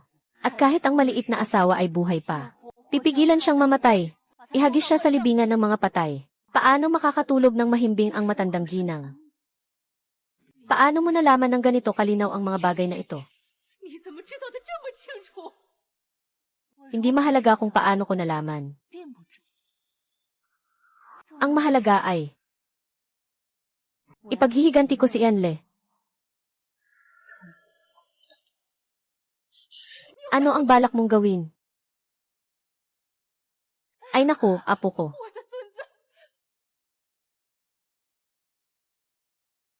Sasabihin ko sa'yo ang totoo. Wala talaga akong... Anong sinasabi mo? Ulitin mo nga. Paano kita mapagkakatiwalaan kung hindi ganyan ang sinasabi mo? Ngayon, narinig mo ang balitang ito. Siguradong nadismaya ka, hindi ba? Ikaw ang nanlilinlang sa akin. Niloloko mo ako. Palagi mo kaming itinuturing na mga kasangkapan para manganak. Kung hindi makapag-anak, malaking kasalanan. Ngunit, Ginang, huwag mong kalimutan na ikaw ay babae rin. Dapat ay alam mo ang hirap ng pagiging babae. Bakit kailangan mo pang mang-api? Kaya yan, Lesui. Ikaw ay naglakas loob na lokohin ako. Ikaw siya, buhay ka pa. Tama. Ako nga. Kung ikukumpara sa ginawa mo sa akin, hindi pa ito umabot ng 1/1, 0. Alam na ngayon ng prinsipe ang katotohanan. Lubos siyang nadismaya sa'yo. Peke rin ang batang nasa sinapupunan ko. Sa ganito na kalagayan, wala ka ng anuman. Ano ang nararamdaman mo?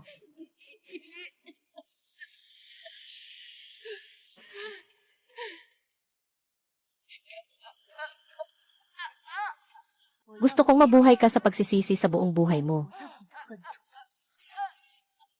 Ito ang iyong parusa.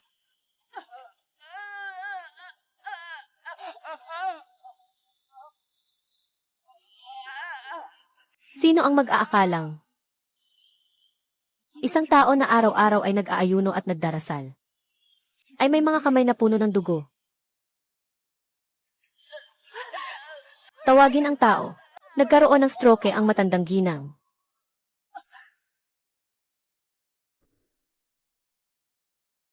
Narinig ko mula sa mga tao roon na ang matandang ginang ay hindi na makapagsalita. Ilang beses nang tinawag ang anak ng pamilya. Hindi man lang nagpakita ng interes ang prinsipe. Hindi ko akalain na si Sheng Huijin ay hindi na nagmamalasakit sa bagay na ito. Kahit ang kanyang tungkulin sa pamilya ay hindi na niya pinapansin. Mukhang mahalaga ka pa rin sa kanya. Sui-sui.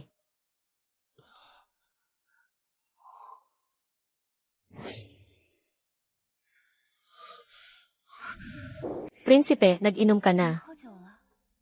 Lahat ng ito ay kasalanan ko. Hindi ko na alagaan ka ng mabuti. Kasalanan ko na hindi siya mabuti sa iyo. Parang ako na ang Diyos ng kamatayan. Uminom ka muna ng tsaa, prinsipe. Sui-sui. Akala ko noon na hindi mo na ako care kaya ka nakipag-away sa akin. Pero hindi ko alam na tahimik mong ginawa ang napakaraming para sa akin.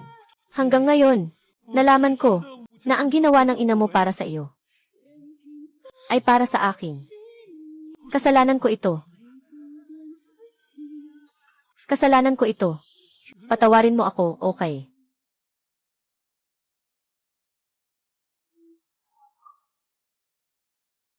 Sa kamatayan, 2 buwan lang.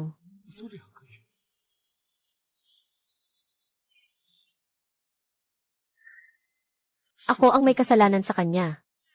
Hindi ako karapat-dapat maging ama niya. Sinasabi mo ba na ang ating anak ay nagsiselos din sa akin?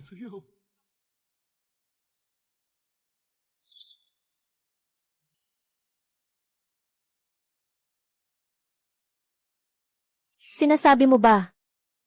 Alon, mag-alala ka. Sa pagkakataong ito, tiyak na iingatan ko kayong mag-ina. Hindi ko rin hahayaan na maulit ang nangyari noon. Nangangako ako. Nangangako ako.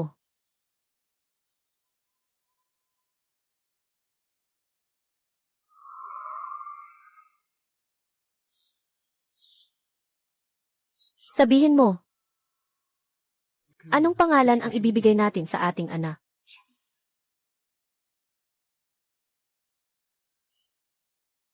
Alam mo ba, gaano katagal na akong naghihintay ng pasensya mo? Sayang.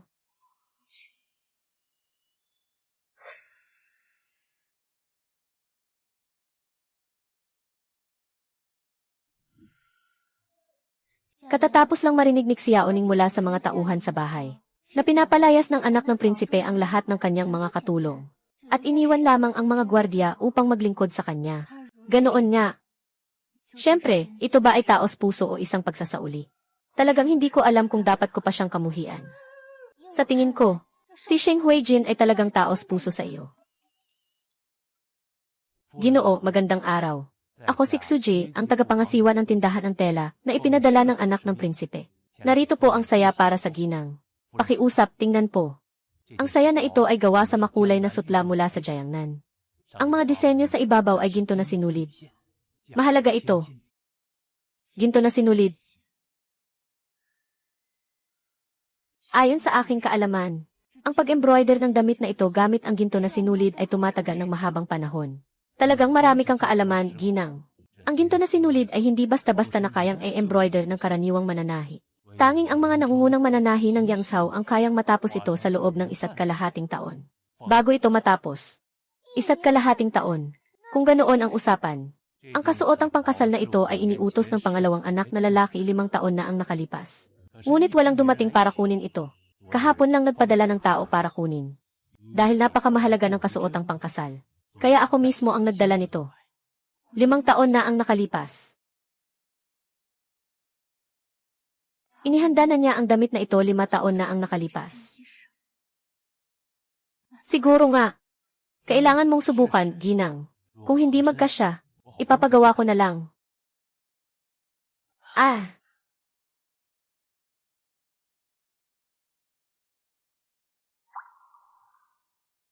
Hindi ko inakalang magiging akma ito. Para bang ginawa para sa ginang. Salamat, madam, maaari ka nang umalis. Ako'y magpapaalam na.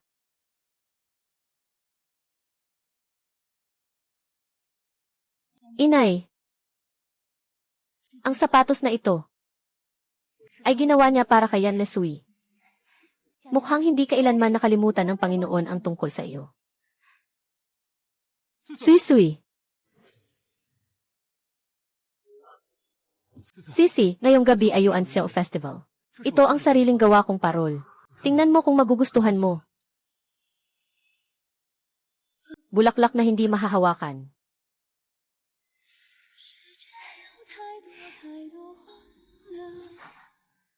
Kagabi ang Yuan Xiao Festival. Gusto sana kitang samahan para manood ng mga parol. Pero tinawag ako ng ina. Hindi ako makaalis. Talaga namang nakakalimot ang asawa kong mahal. Huwag kang magalit. Babayaran kita. Sisingilin kita ng 100 na parol na gawa sa mga rabbit. CJ, ayon sa'yo. Lahat ng sinabi ko noon, alala mo lagi. Sayang, pero huli na ang lahat. Araw-araw. Gusto mo noon? Gusto. Ngayong gabi ay festival ng buwan. Pupuntahan kita para manood ng mga parol, ayos ba? Ano ang nakuha ni Zhao Banxian sa pomegranate? Anong nangyari? Katatapos lang magliyab ang bilangguan. Lahat ng mga gwardiya ay pumunta upang mag-apula ng apoy. Sa isang di sinasadyang pagkakataon, nakatakas siya. Tiyak na mayroong mga kasabwat sa loob at labas. Siya sa atin ang buong mansyon. Tingnan kung sino ang walang takot na alipin. Ipaalam sa mga lokal na otoridad na hanapin si Zhang Manxiang sa buong lungsod. Ano man ang mangyari, kailangan siyang mahuli muli. Mukhang minamaliit ko si Zhao Manxiang. Ngayon, nakatakas na si Zhao Manxiang mula sa mansyon. Dito lang ang pinakaligtas. Pista ng lantern. Huwag kang mag-alala, sir. Si Haitang ay mananatili sa inyong tahanan ng ligtas habang nagdadalang tao. Dahil pinangako ko na magiging asawa mo siya. Hindi ako magbabago ng isip. 5 araw na lang ay magandang araw na. Sa araw na iyon ay opisyal kitang pakakasalan.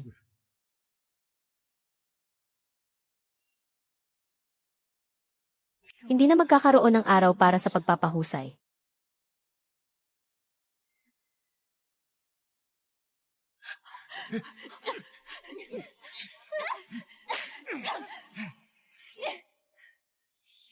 Ganito ang kamatayan. Papatayin kita.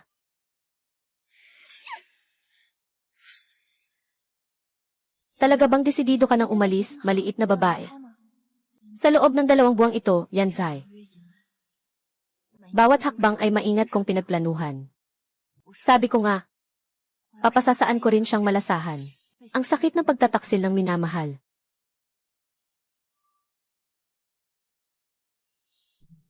Ganito na katagal. Saan ka pupunta? Bakit hanggang ngayon ay aalis ka pa rin?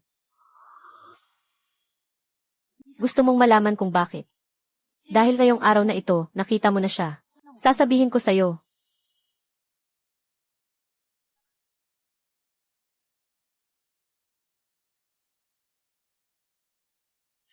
Noong una, si Yan Lishui, ang heir na nagtagumpay, ay naglalakbay sa labas. Ang matandang babae ay nagpasya ng mag-isa na ilibing siya dito. Siguro tuwing taon, pumupunta siya upang mag-alay ng panalangin. Hindi niya nakitang huling sandali niya.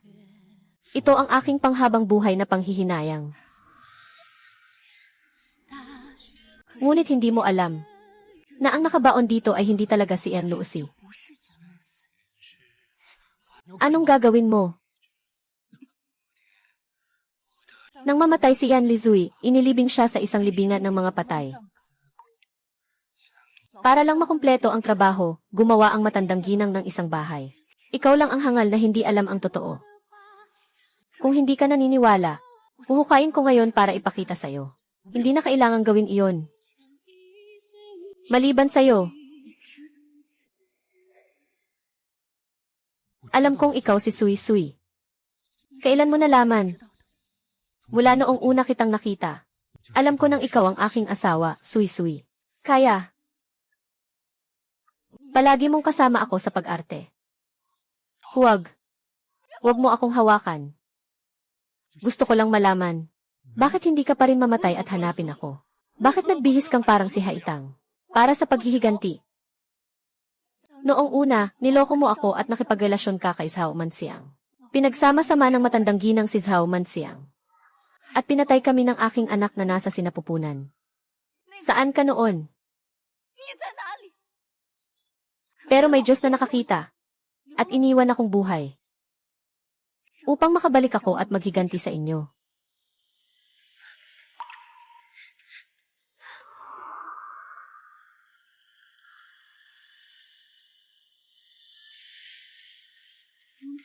Ayos.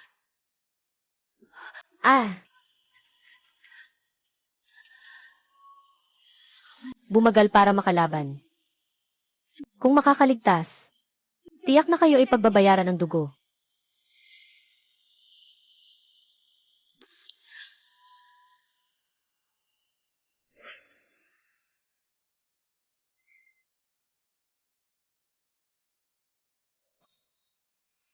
Hak.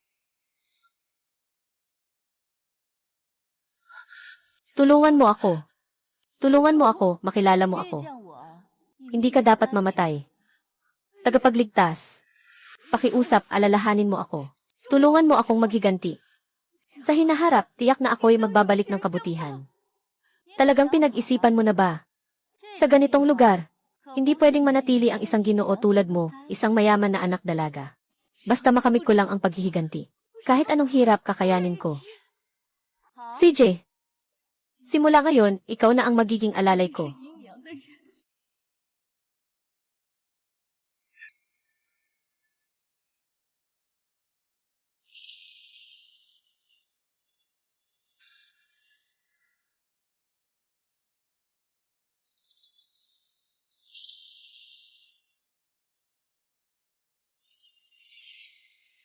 Siguradong gagantihan kita.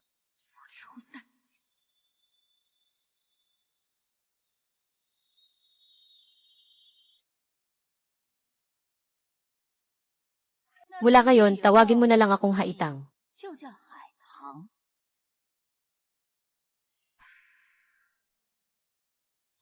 How sick?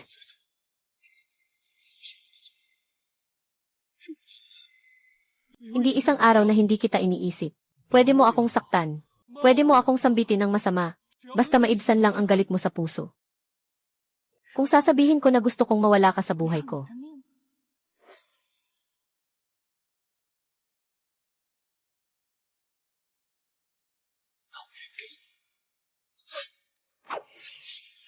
Hindi pwedeng ang leon. Sa pamilya Sheng, ikaw na lang ang natitirang tunay na dugo. Kung mamatay ka, wala nang matitira sa pamilya Sheng.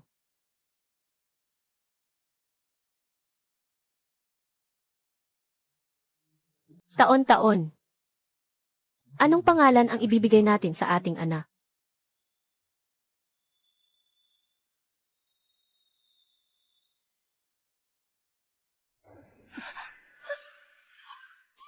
Ganito na lang ang kamatayan. Sobrang mura ka na.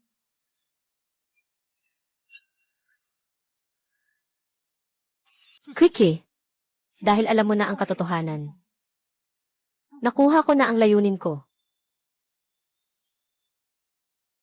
Suy-suy, kahit galit ka pa sa akin. Huwag mong hayaang maghirap ang batang nasa sinapupunan mo. Pwede akong magbayad pinsala sa inyo mag-ina. Sheng Huijin. Talaga namang nakakatuwang tanga ka. Hindi mo naman akalaing mabubuntis ako ng anak mo, di ba?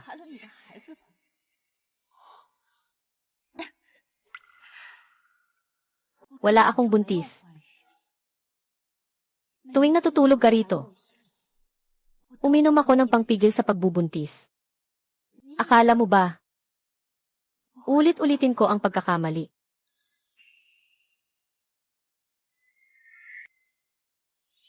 Susan, hindi na tayo magkikita sa buhay na ito.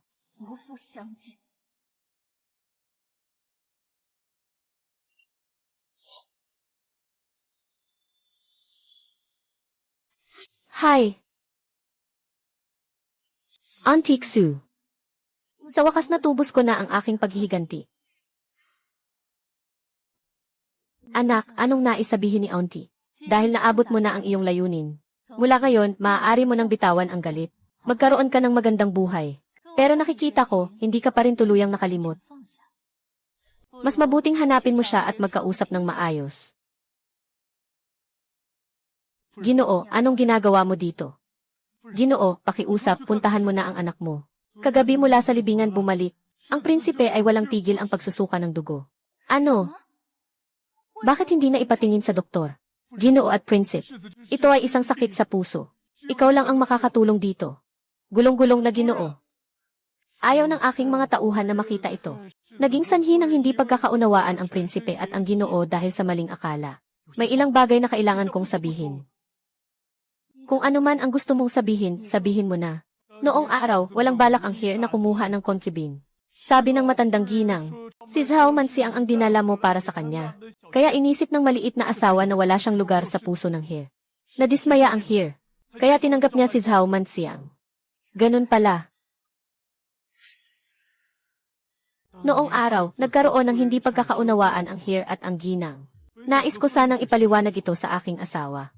Ngunit bigla na lang sumalakay ang mga barbaro mula sa hilagang kanluran. Kaya't napilitan ang prinsipe na manguna sa labanan. Sa hukbo, nagpadala ang prinsipe ng napakaraming sulat sa kanyang asawa. Sayang, wala siyang natanggap na kahit isang sulat na tugon. Dito nagsimula ang hindi pagkakaintindihan sa kanyang asawa. Sulat mula sa bahay. Hindi ko kailanman natanggap ang sinasabi mong sulat mula sa bahay. Nais sanang makipag-ayos ng prinsipe sa kanyang asawa pagbalik. Ngunit ang kanyang hinarap ay ang balita ng iyong pagkamatay. Sabi ng matandang ginang na nagselos ang ginang.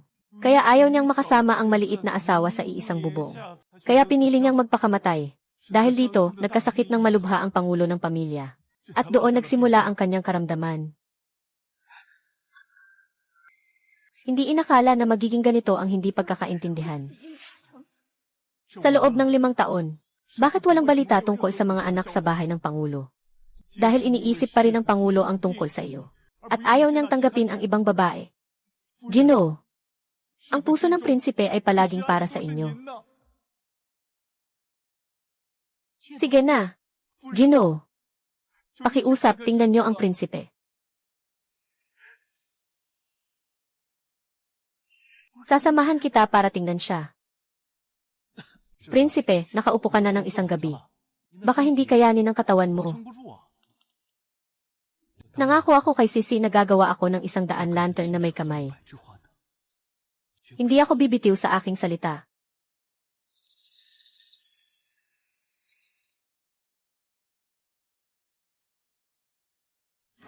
Hi!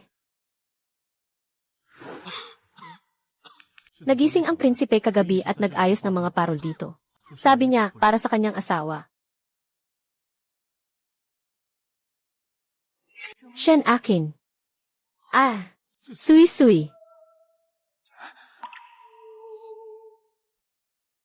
Akala ko hindi na kita makikita muli. Bakit hindi ka nagpapahinga sa kama? Tingnan ko. Ito ang ginawa kong bulaklak na kuneho para sa iyo. Malapit na itong umabot sa 100. Sabi ko, hindi ko na kailangan. Alam ko. Huli na ang pag-ibig. Alam ang lahat, pero huli na ang lahat. Bakit? Bakit mo ipinanganak ang anak ko? Bakit nung gusto ko nang sumuko? Kayo lang nagising. Bakit noong una, hindi natin nilinaw ang lahat?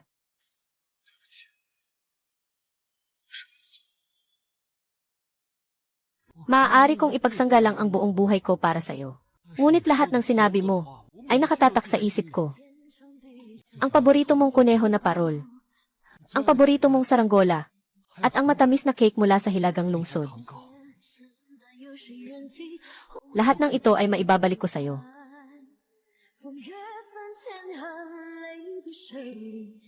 Hindi ko inaasahang patawarin mo ako. Ngunit ang tanging hiling ko ay huwag mong parusahan ang sarili mo sa galit. Gustong-gusto na kitang makita. Ako ang sasagot. Alam ko na hindi ko na kaya.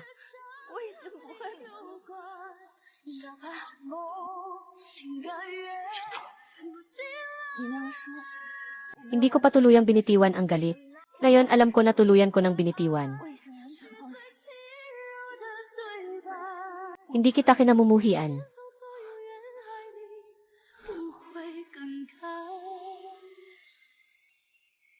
Ngayon ang araw ng iyong kamatayan. Sinabi na sa akin ni Luju ang lahat ng nangyari. Maraming hindi pagkakaunawaan sa pagitan natin. Ngayon ay ayusin natin. Pinatawad mo na ako. Hindi ko lang ikaw kinamumuhian. Sa mga taong ito, pareho tayong nagdusa ng marami. Panahon na para bitawan ito. Handa ka pa bang maging asawa ko? Yan Leslie, mamatay ka na, itigil mo na. Siya na si Shai Huijai.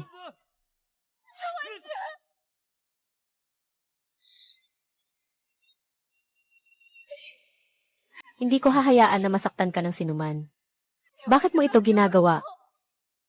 Sa wakas, natutunan na. Huwag kang magsalita. Pakiusap, maghanap ka ng manggagamot. Maghanap ng manggagamot, huwag kang magsalita. Pakiusap na. Totoo ito. Handa akong gawin ito. Gagawin ko lang na ikaw ang nag-iisa.